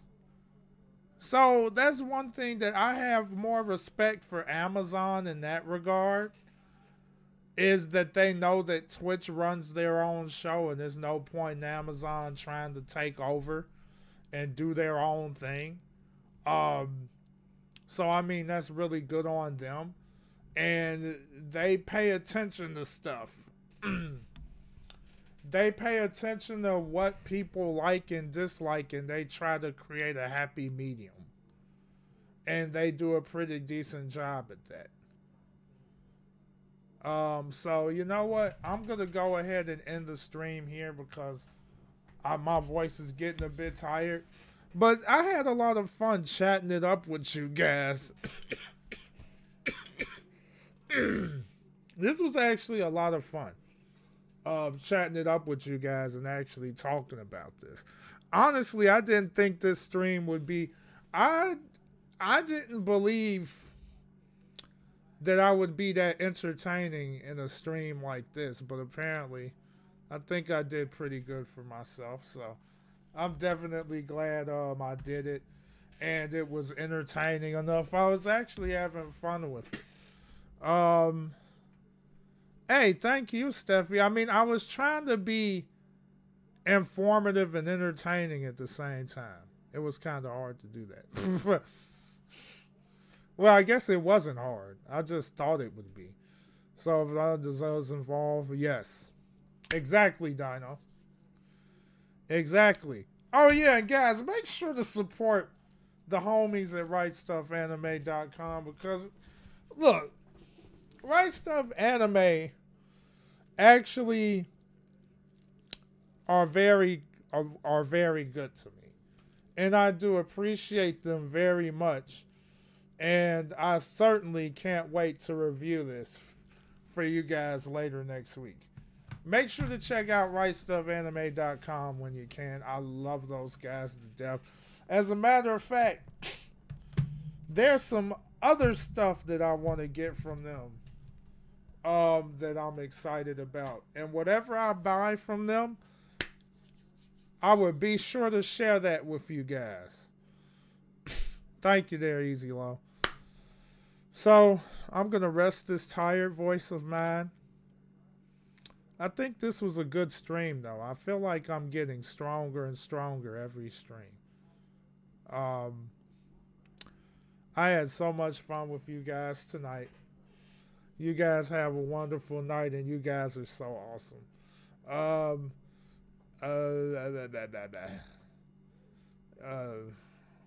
don't even know where I'm at right now. Well, I know where I'm at. I'm being a dunce. Oof. Let's take a quick peek real quick before I skedaddle. You know what? You guys have... Let's see what's going before I end it though. You know what?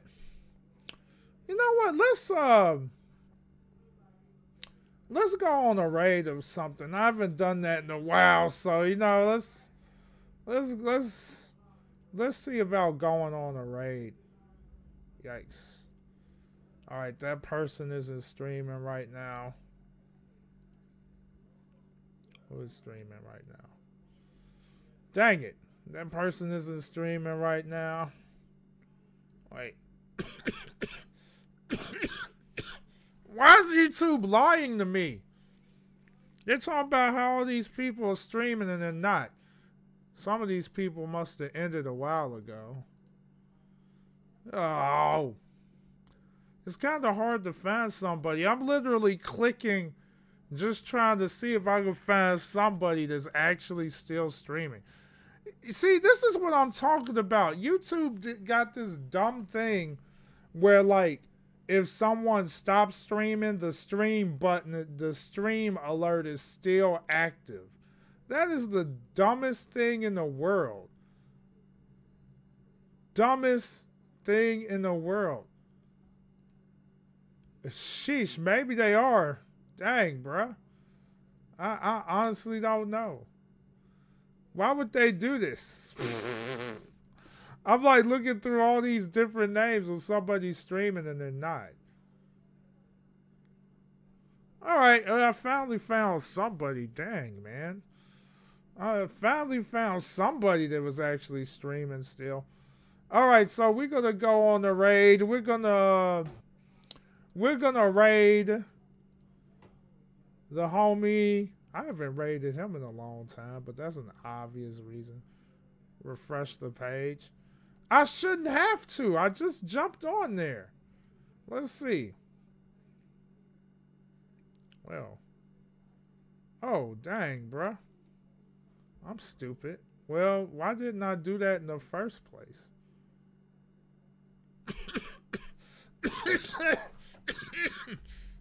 All right. Why didn't I think of that? You know what? I haven't raided this dude in eons. I haven't raided this dude in eons. He probably gonna be like, what? Like, what's going on? Alright, so we're gonna raid though. It's gonna be a Venge raid. He probably gonna be like, what? He still lives? Alright, so hashtag Venge raid, guys. Hashtag type hashtag Venge raid when we join the homie. Man, I haven't seen this dude in forever. Tato! The epic potato chip. He used to be called that, but now he's just Tato. So let's jump over there and show him some community love, guys. Let's not talk about all this other stuff, though. I mean, like, let's try not to talk about all this Coppa stuff. We don't want to stir up anything. So, yeah. Go ahead and go over there and say hello to Tato. Yikes. I'm going to put dude's channel link in here too for those that need the channel link. Because not everyone can join. I know not everyone can join using the stream link. So I'll put his channel link in there too. Yeah, just do it that way. And go out on that raid. Thank you guys so much. Appreciate you guys for all the support. And I'll see you guys over at the raid. Alright, until next time. Peace and God bless. We outie.